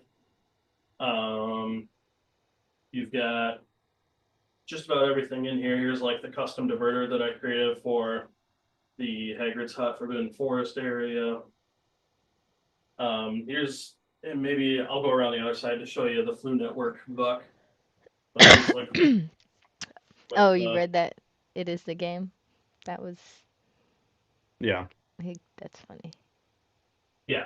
So this is the diverter that kind of pops into place in there, and you can maybe kind of see it there. So Okay, cool. Ball back into the subway, or I can drop a ball into the buck by just retracting it. I got to put the E-rings on that. Oops. Put a red piece of tape on it. Yeah, should be safe. Yeah, so like you've got this area right here, like just a cluster of stuff, and just keep in mind, like through all of this, you've got a subway that starts up. Where's my finger? There's my finger. Starts up here. Is that this one here? Well, yeah, that one kind of goes. So as full as it is, like he's holding in, like here's another piece that we got to factor in and route around. I see why you said you're gonna have a very deep cabinet. Yeah. Yeah. Top So and this- bottom are. We'll kind of go right here and, lower. And then Yeah. that goes all the way back up to the launcher here. But then it can also kick off the side. And that kind of feeds around over here. And then back around. And then down to the center. So, like, the subway is going to be fun to fit in there as well. You got this Yeah. other messy cluster of stuff over here on the right side. And like there's my little Pico projector there. We'll go around to the other Yeah, side. that's exciting.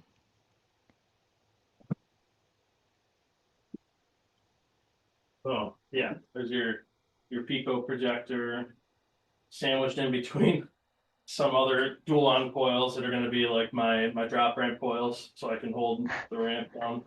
So many coils. This is the Horcrux captive with a catch for that as well. You got all the drop targets. So there's a lot of standard off the shelf stuff, but there's also a lot of modifications and custom things I've had to do. Yeah. With the amount of coils in a game, one, just from a noob standpoint, what's like an average amount of coils a modern pinball machine has? Do y'all Hey, know? Ernie, what's the average you put into your games? Like, you've built the most games amongst all of us here. So what's an average count in one of your games? 5, 6, Like 16 or 20? 9, 10. I'd say around 12 is probably a good average, and then I've got some that use more.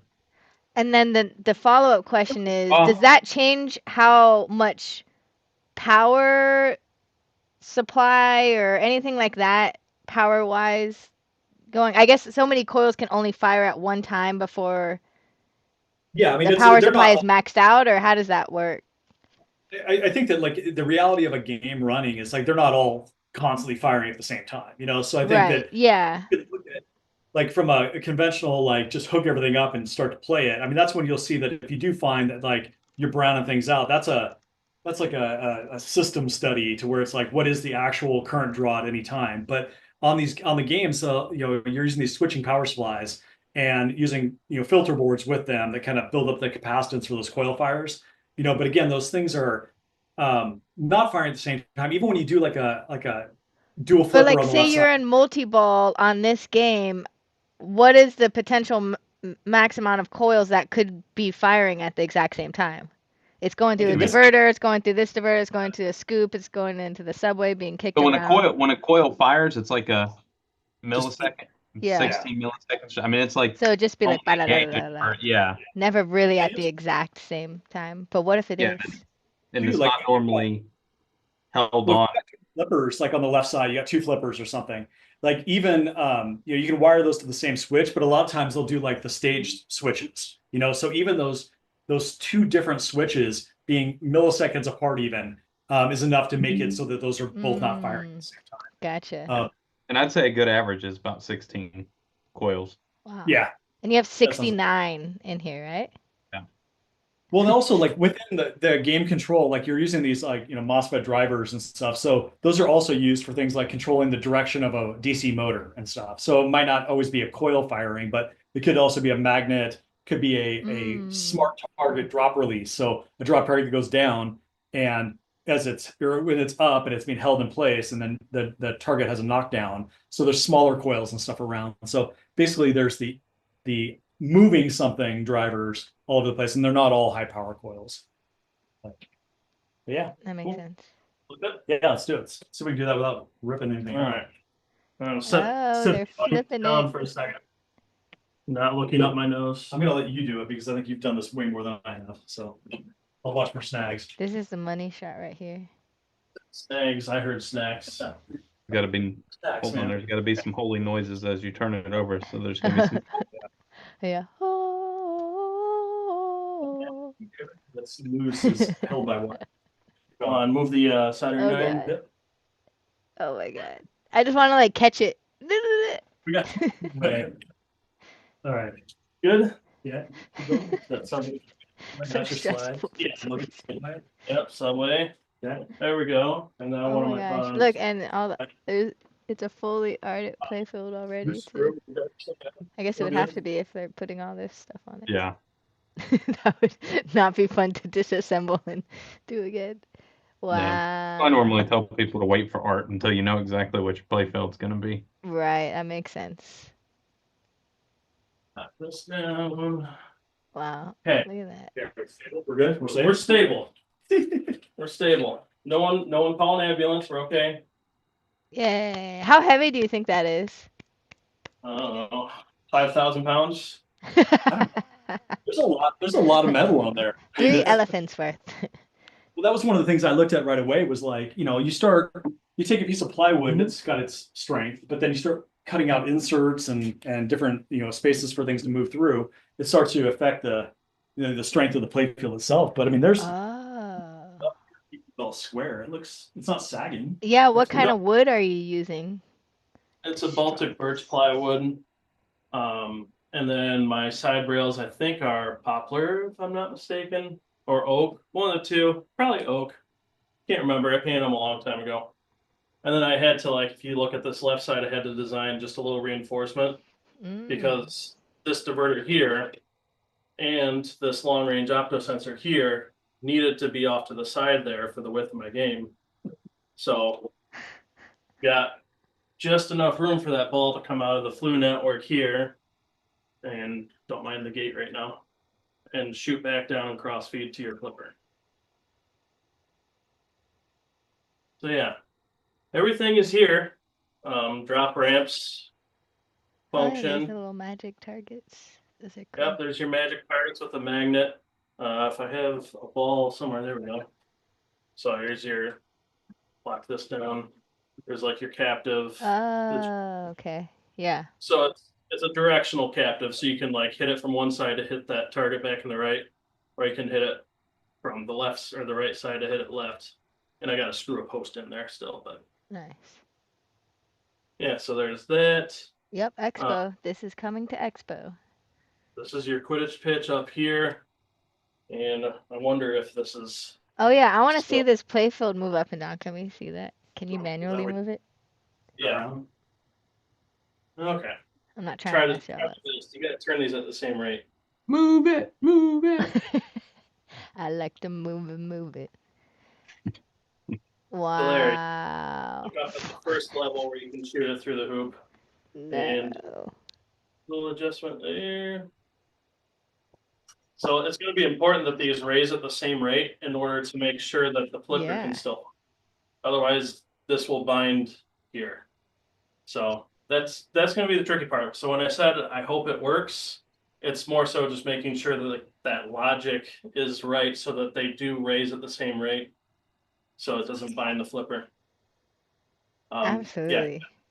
You got the spinner there, and they'll go up as high as the top hoop. Which direction am I going? It's so hard with two hands to figure out the right rotation. Jeez, Pete's. All these motor skills, man. Yeah.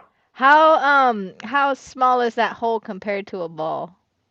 These little ball Is that a tight shot? It looks tight. Look at that. Look, you got it in one shot. Sure did. I'm a professional. Yeah. He's Yeah, a great Quidditch player. That's your Quidditch pitch. Tucked in back here, this Whoa. for Quidditch. So I've got one servo that actuates the lid, so you can see the balls within it.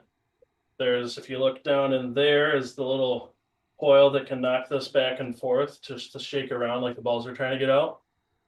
And then this one here Every opens little the detail. front, My goodness. and they can roll out onto the Quidditch playfield when it's at its home position. It's funny when he first showed me that, it was like, here's all the stuff on the playfield. I'm like, this is incredible. It's like, oh, by the way, here's this box that does all of this other stuff in the back. Yeah. And Ernie, for your reference, you can see I'm using the little reflective optos in there. Yeah, those things are killer. Yep. What are the reflective optos and why are they? So, like on most games, you have two Optos. You have a receiver and a transmitter. Mm-hmm. These are an all-in-one, so they're reflective, so it just reflects off itself to trigger it. So Oh. it's a lot Oh, less, so it's just lot less one single wiring. Yep, one that's a single lot less board. wiring. Where does it and, reflect? it'll off the ball, so it'll be normally open until the ball comes by, and then it'll show closed or that the switch is made. Cool. So you're only wiring one set or Right. one board instead of having to wire two separate ones. Do you feel like it's more reliable than a two-board opto with a transmitter and receiver? I would say depending on the spot it's in, yeah, Yeah, 100%. the use It's case as would matter. reliable. Yeah. There's Peeves. So he'll swing out. He's on a Aw. DC mode. Nice. You can ball around a little bit. There's the horizontal spinner. Nice. I've got to jump off her. Soccer game is Yeah, at no, we're sorry. not We didn't even 6:30. get to talking more about everything that's going on Pinball Expo. So that's next Thursday. Yeah, we're gonna jump on the stream again and then go through the list because we have like the last time I made the count before Aaron is started his epic side quest for Expo, we had like 30 games coming and about 25 makers. So it's gonna be a really awesome area at Expo, and we're Yep. all very I think it's excited. going to be the most like homebrew Thanks games for all in having me. one show. See you Thank guys. you, Ernie. Good luck. I Yep, hope y'all bye. win. See you, man. Bye. I was gonna say break a leg, but that's film industry terms, and you probably don't want to say that for a soccer game. Yeah. Big project Yeah. here. It's the mess. Oh, and where's the ball again? Oh, it's in the All area. right. Level this a little bit. That, yeah. So we drop in right here. In theory. It'll Oh, come back Peeves out. is only in the books. Oh, so you have book lore too for the deep yeah. Harry Potter fans. All right. I wonder if ever gonna happen. When we flipped it over that gate. Yeah, I think everything is a little cocky. So yeah, turning this upside down isn't the greatest thing. Thank you guys for humoring us. It's really really cool. All these mechs. Is everything you built custom, or did you repurpose anything from like other games or kind of stock mechanisms from other systems? So every mech in here is either an off-the-shelf mech, or it's a modified off-the-shelf, or it's a fully custom. Like the Whomping Willow mech is fully custom. Oh wow. So like that's fully custom. The Horcrux Captive is custom. The Sorting Hat is custom. The mag rail's custom. My troughs are custom. Right. But like, your standard pop bumpers and your slings and your flippers. These flipper bats are standard. Yeah. Oh. Would you Rubbers are put standard. would you be interested in putting lightning flippers? Would look really cool for Harry Potter. I know it's gonna make it a little bit more difficult maybe, but We'll put that thing. That'll be a stretch goal. Yeah, stretch goal. Stretch goal. Yeah. yeah, stretch goal. I'll bring some for you at Expo, and then we can do a fun swap. It'll be a fun project. Yeah. Yeah. All So the like artwork like is- you're saying, like the flipper mechs are standard, store bought. Your drop target or spot target mechs are all something you'd. Yeah. All your drop targets, all of your stand-ups, flippers, slings, pops. Bucks are off the shelf, but the ones that I put into my Flute Network are modified with that other coil and the diverter. Right. So I, had to take that out to the shop and drill a bunch of holes and cut a bunch of panels out the side of them. So, don't tell Scott. You'd probably appreciate it. Yeah, absolutely. Yeah. Do the balls go underneath that? Or it Yeah. stays flat? That is part of the mech, right? It captures Yeah. the ball inside, like how the tree eats everyone. Yeah. So Wow. try to get it without flipping the camera here. There. So there's a subway entrance there, and that Gotcha. feeds the whole subway circuit. Wow. You like the Amazing. driveway back in there that engages the side of the disc to spin it. And then my beautiful tree. It's so pretty. So the tree right now is 3D printed, but the goal with that is I'm actually going to make a cast of it in a really flexible silicone. And then inside of that, I'm going to cast a little bit harder silicone so that as it spins, the branches kind of flex a little bit.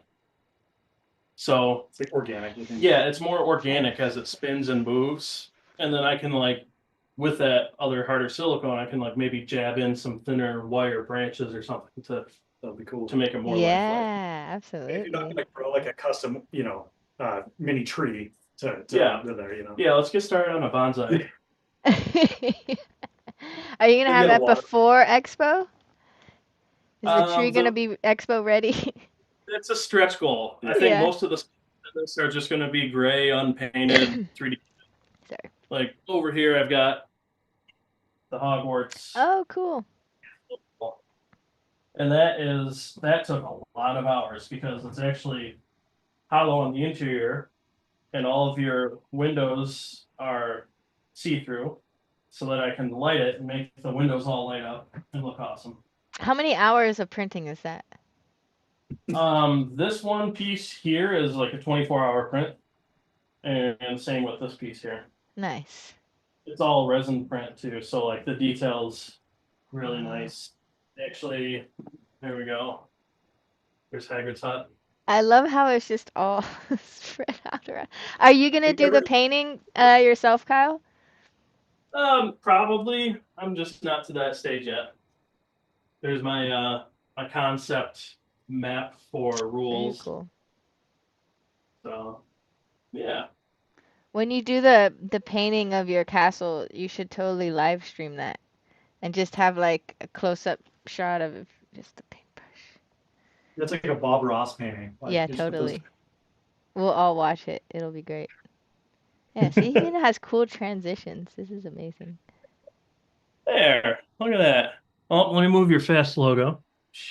Oh yeah, sorry, you're being blocked by Ernie. It's all Ernie's fault. Ernie, he left us. It's okay. There. Um, The artwork is all done by me, so I didn't like hire that out. Like I said from the beginning, like I'm kind of a proud person where I wanted to make it so I did everything myself, right? Anything from artwork, metalwork, fabrication, you name it, code. I want to do it all myself. And then this guy reached out and said, "Hey, I can help you with wiring." It's like, I know how to wire, so I guess I'll let him do it. yay! I'm the only guy that goes, look how pretty my wiring is.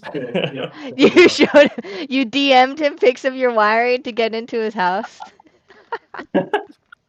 Yeah, I mean, It some of this is worked. between. Some of this is like homebrew secrets. That's awesome. I haven't been paying attention to chat at all, but are there any questions in chat?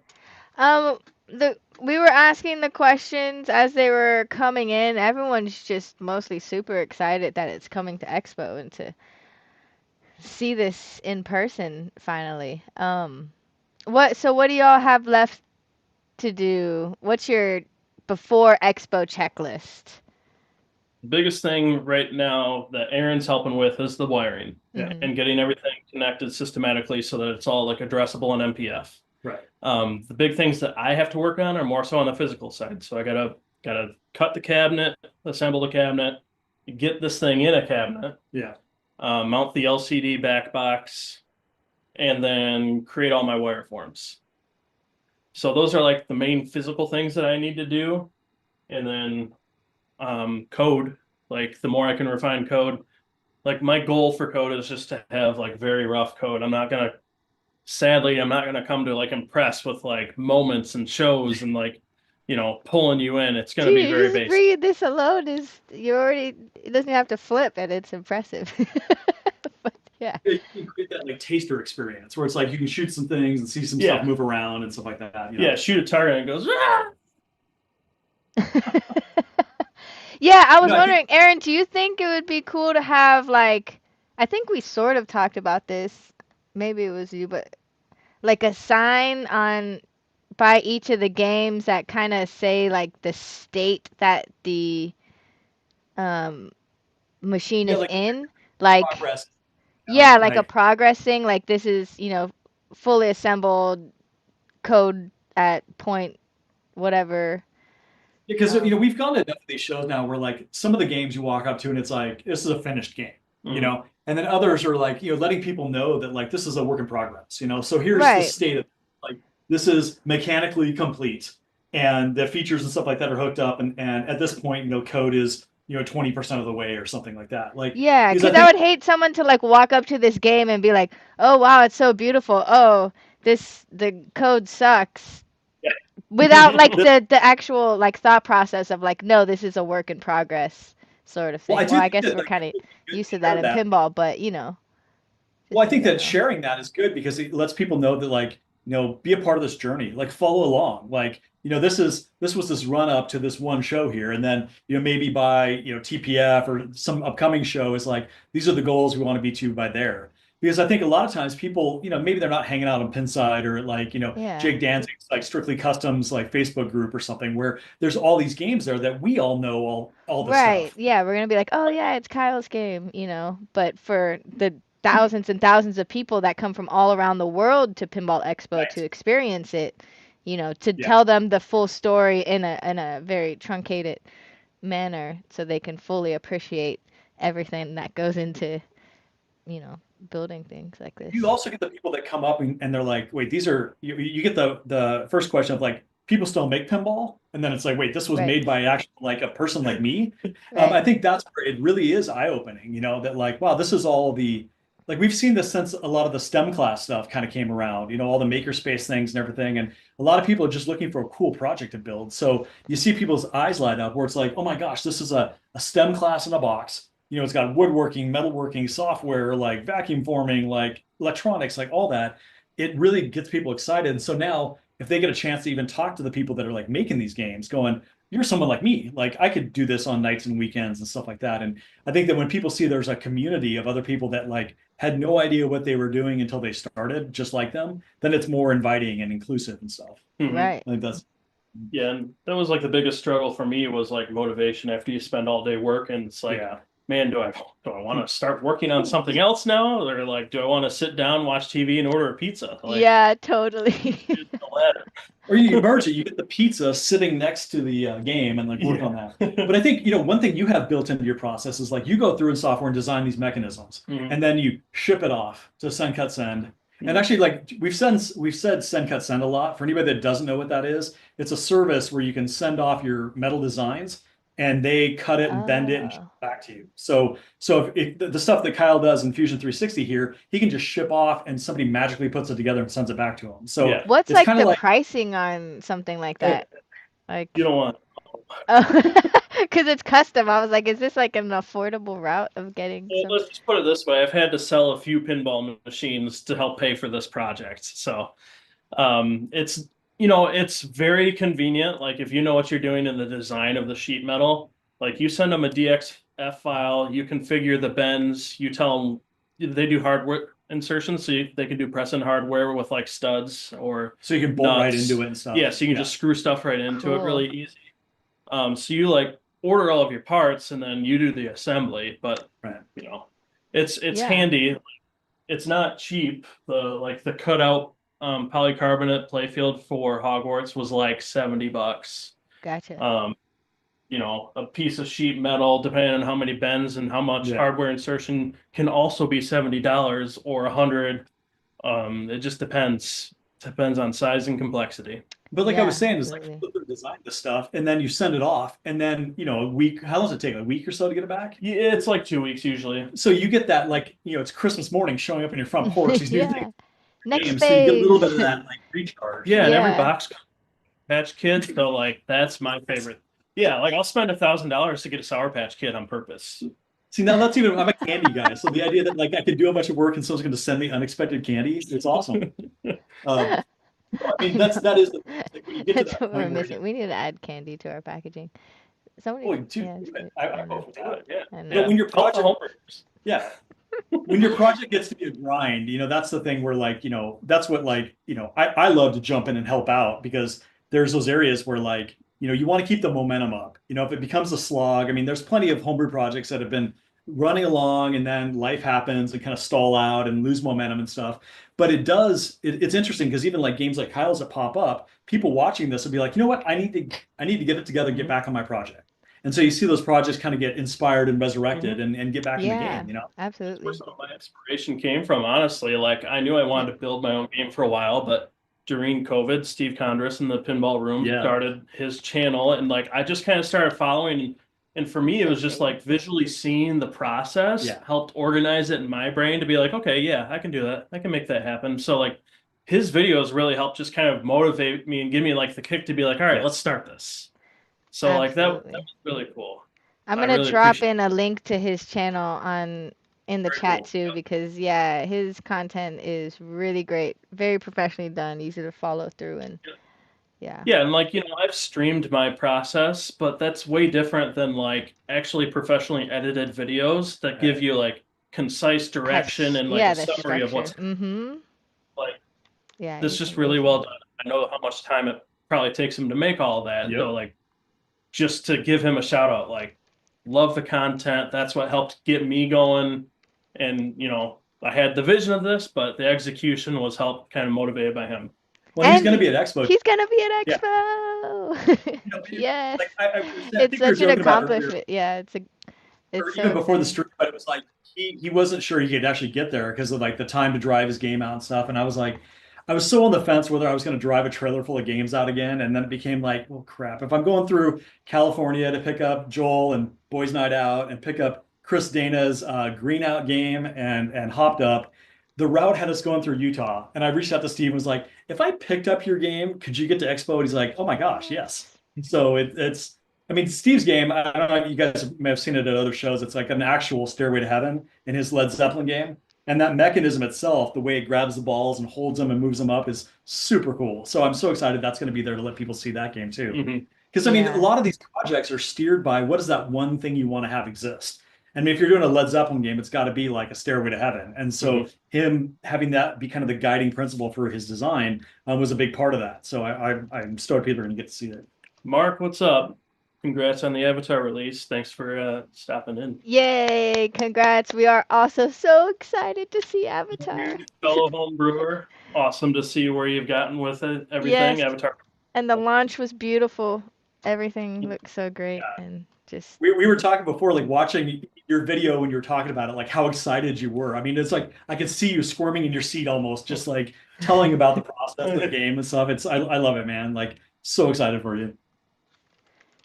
Yep. I did see another question. Did I have any other games that I kind of used like some inspiration? yeah. What was any games you took inspiration from to create some of the aspects for your game? Probably at the time, I'm sure there was a whole bunch of subconscious inspiration, but the one thing that kind of more than anything took integration into this was Pirates of the Caribbean left inlane feed. I like the speed of that from the Buck in Pirates. I think that's really cool to have like a fast feed from on a wide body from your outer inlanes, and then having your outlane kind of offset or inset one. Yeah. And then I just like took that, but I also I liked it enough. I want a speed feed to each of the flippers. So I mirrored it on the other side and came up with something different for that. And then from there integrated the crossing shot, which that thing just like bullet trains down to your flipper when you nail it. It's cool. That's awesome. Other than that, like I don't know any other games I took inspiration from. There's probably a lot of subconscious things that are in here that's like, oh yeah, I saw that somewhere. But the drop ramp, I had a Deadpool premium, so like I knew the mech in that, and I just kind of used that to design my whole drop ramp mech. So because I could source from Marco the whole assembly for that, the coil and the plunger and all that. Yeah. So bought a few of those and put them on there. Other than that, I mean, it's all pretty original. I'm just staring at the top of the playfield here because since I've been just working on the bottom of it. So to sit here, look at the top, and it's like, I mean, we've seen the pictures and the renders online, but it's like you stand in front of this, and there's so much here that like you really find yourself kind of your eyes wandering around, being like, where's this go? Where's this go? And when all the other, the prints and stuff like that get set on top of that, it's gonna lay the whole thing out. But it reminds Yeah.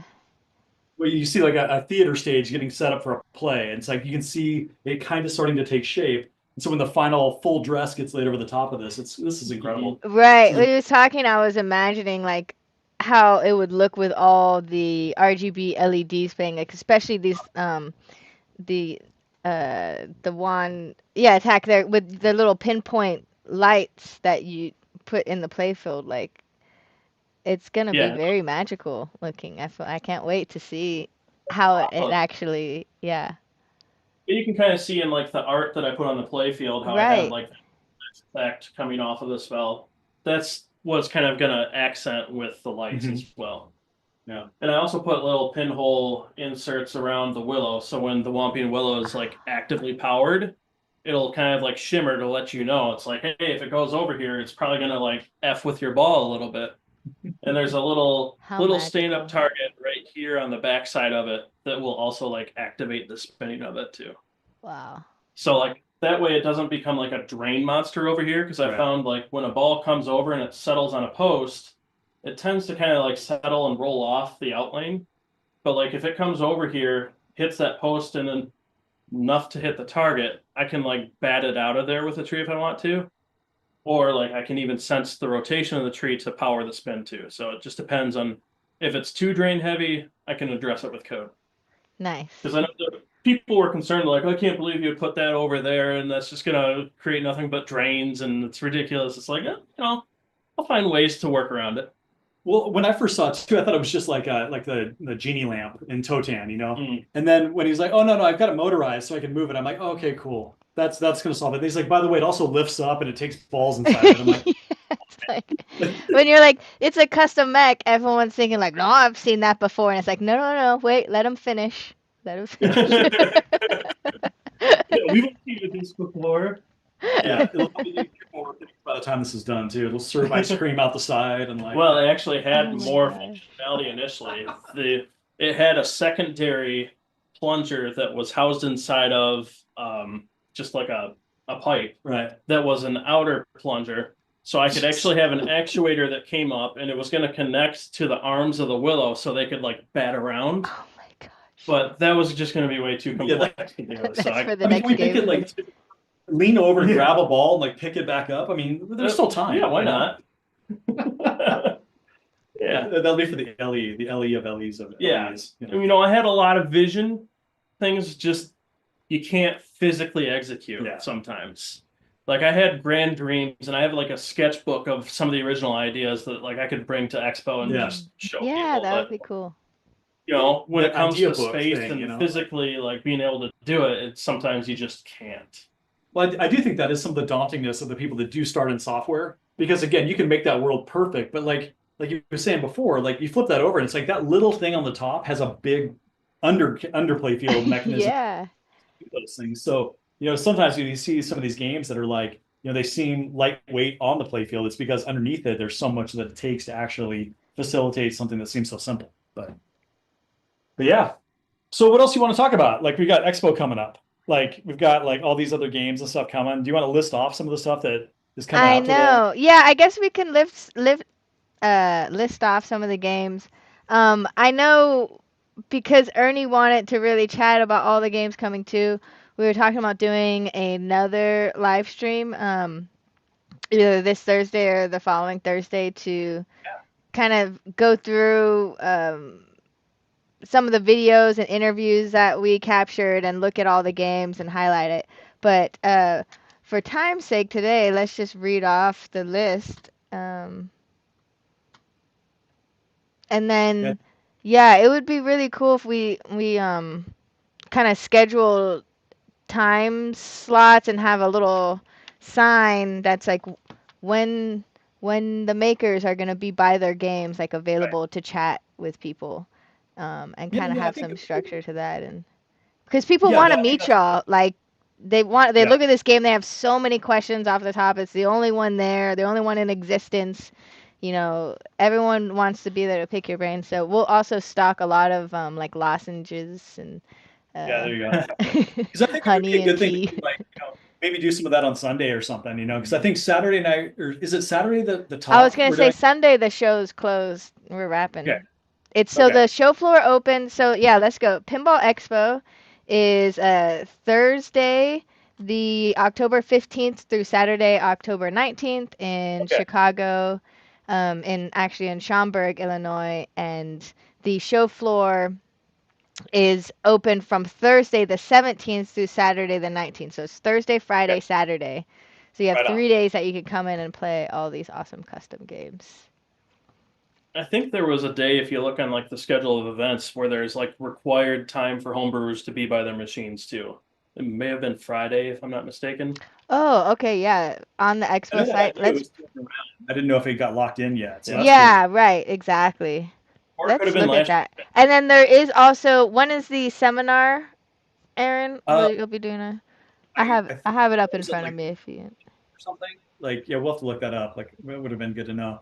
But I think what we're going to try with that, because I mean, there's going to be so many homebrewers there that one of the things we did at the Northwest Pinball Show last year was we just had, I was kind of moderating, and I had two homebrewers at a time just come up for a few minutes and just kind of like talk their projects, kind of bounce some ideas around and share some journey. And then the idea was to get people introduced to the audience and then invite and see that these are accessible, kind people that want to talk about this stuff. So I think that a lot of times people are afraid to bug people about things or ask them questions, and this is kind of what we do. We Maybe gotta get them to update this seminar title. But it's at 3 p.m. on Friday. yeah, yeah, where it's like it says like the home guys or the Those home homebrew guys making pinball friends.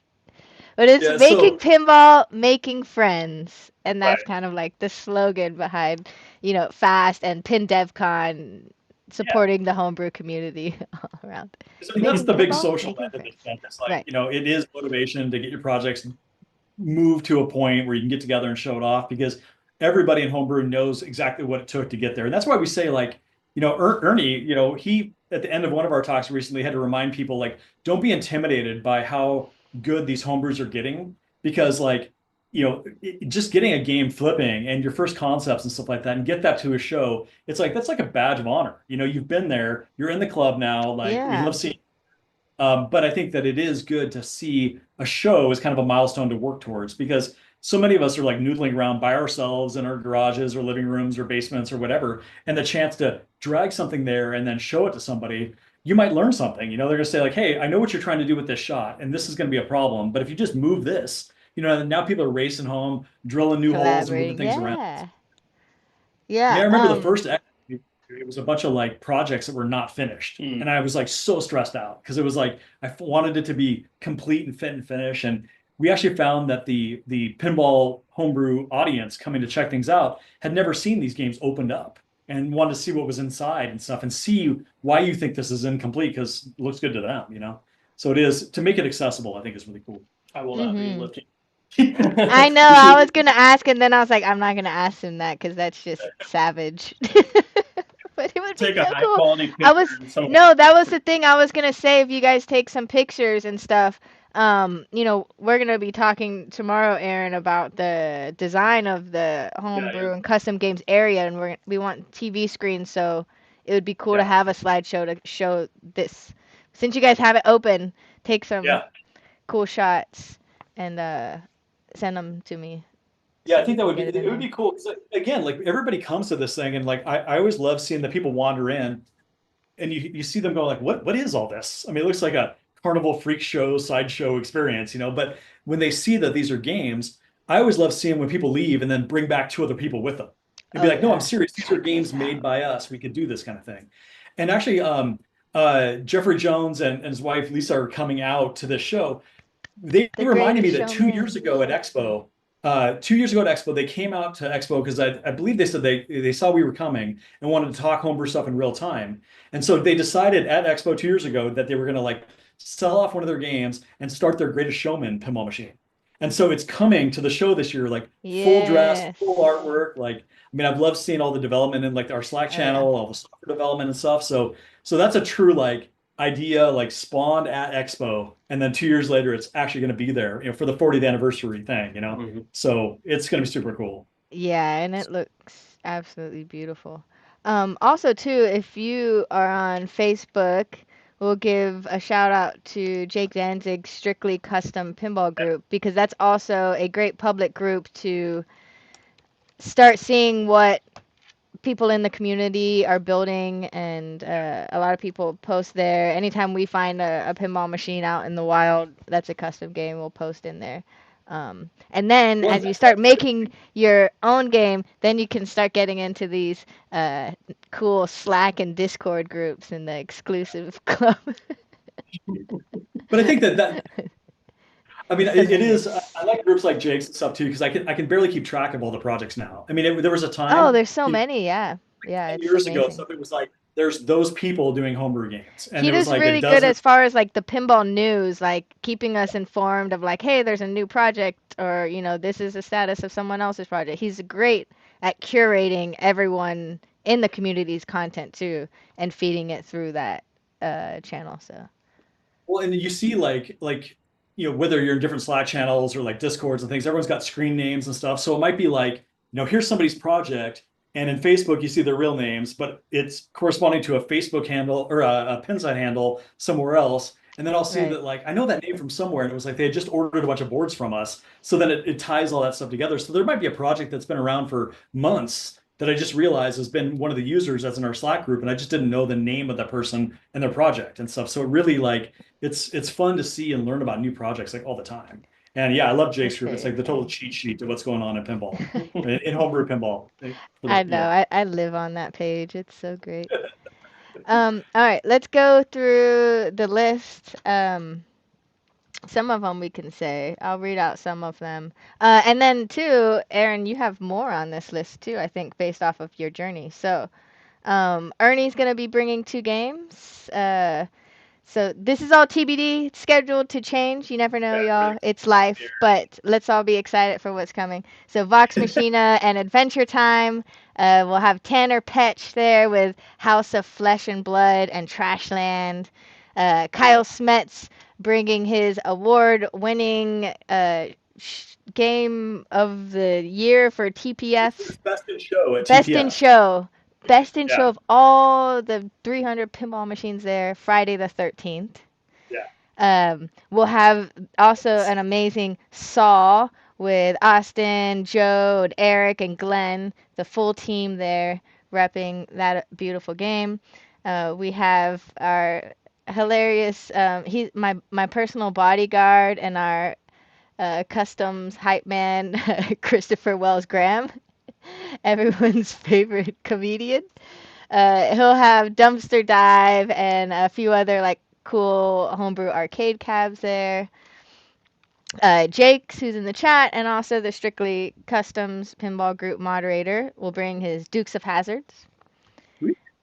Jeffrey Jones, bringing The Greatest Showman. We just talked about that. And I think also, too, I got to double check with him, but I think I saw on the expo list the Addams Family, Black and White, Oh, which maybe.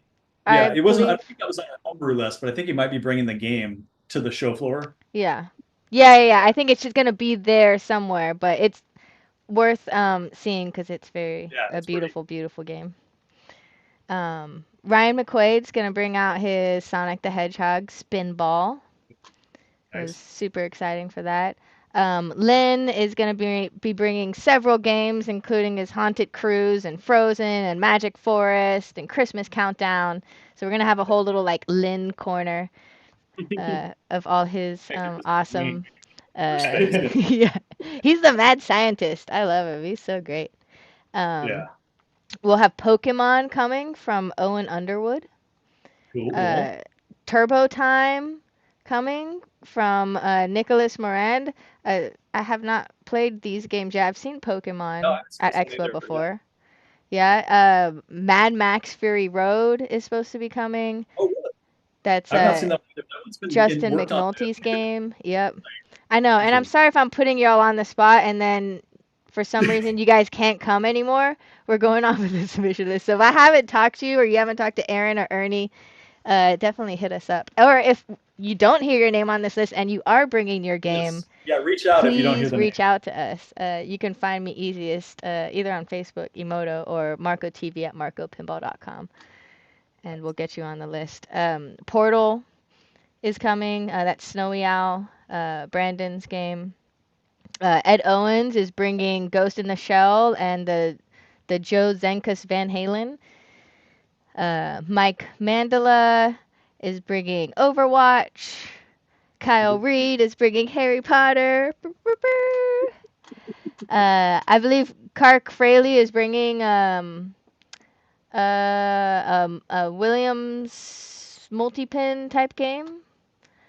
I heard. And then this is where we get to your list, Aaron. So Joel Kaiser bringing Boys Night Out. Yeah. Can we? Yeah. So here's my trip so far. So we're taking so Brendan's Portal game. So this was a guy, we met him, I think he was in like 7th grade or 8th grade or something, and started bringing a homebrew game to shows. So he's putting that in the trailer. And then Brian Cox couldn't come to the show, but he's sending his rebuilt, redesigned like Tattoo Mystique game. Okay, cool. So It's coming. that's coming. Nice. So we're picking those two up, and we're driving south and heading towards Joel's. But we realized on the way was Chris Dana, and he's got his green out game and his hopped up game. And so we're picking, he's like, bring them, they're in great condition. So we're picking those two up, grabbing Joel, heading down through Southern California. I might stop by and wave at my son at college as we go by. And then, yeah, love you, buddy. See ya.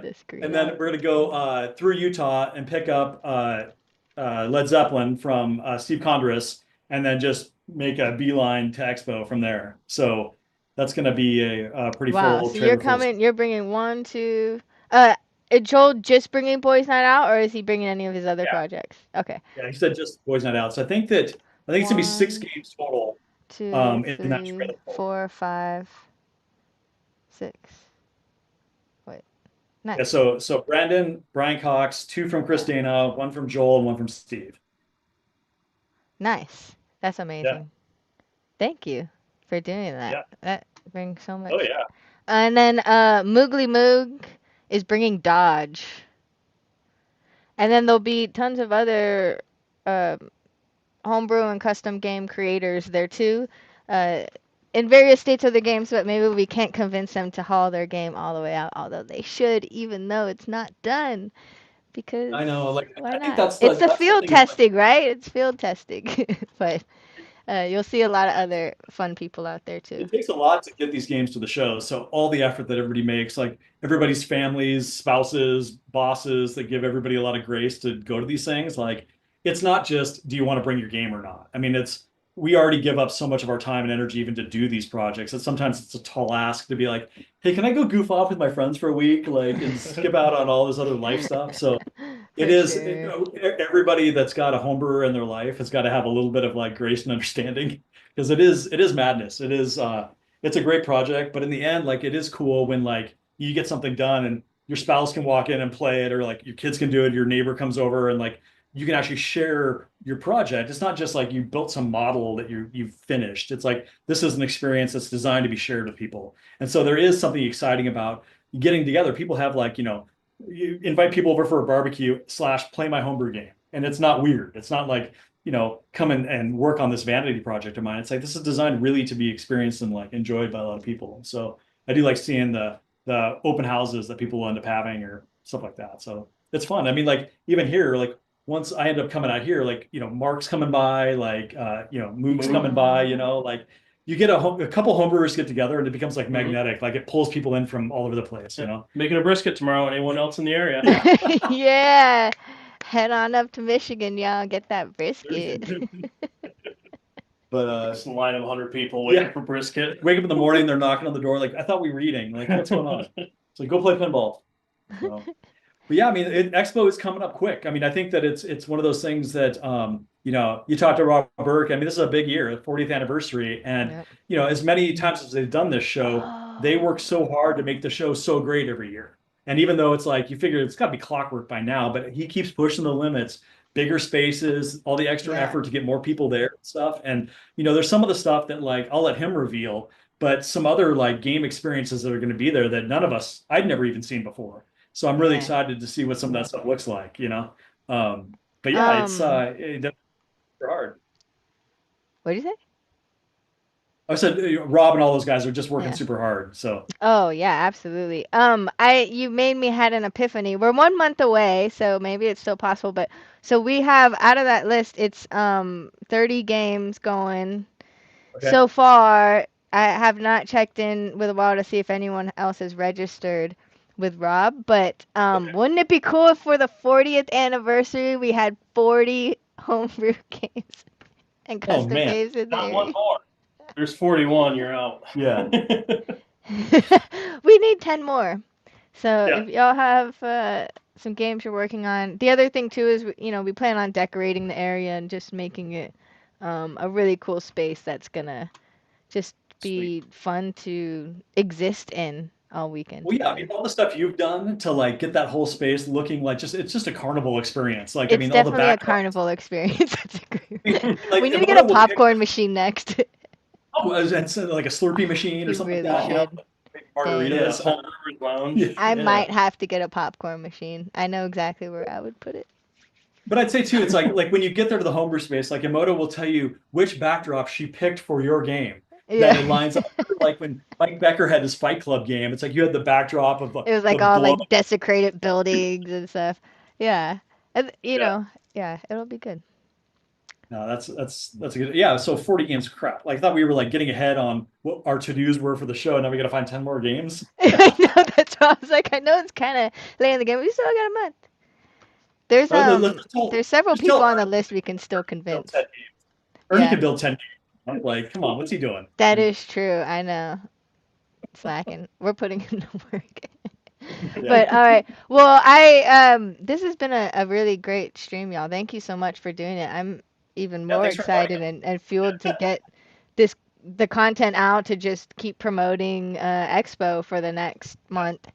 So everyone comes out, and sees what we have going on, with the homebrew section, obviously with the booths we help set up with Stern, with Marco, we're bringing a bunch of parts and we're working on bulking up our homebrew catalog as well too.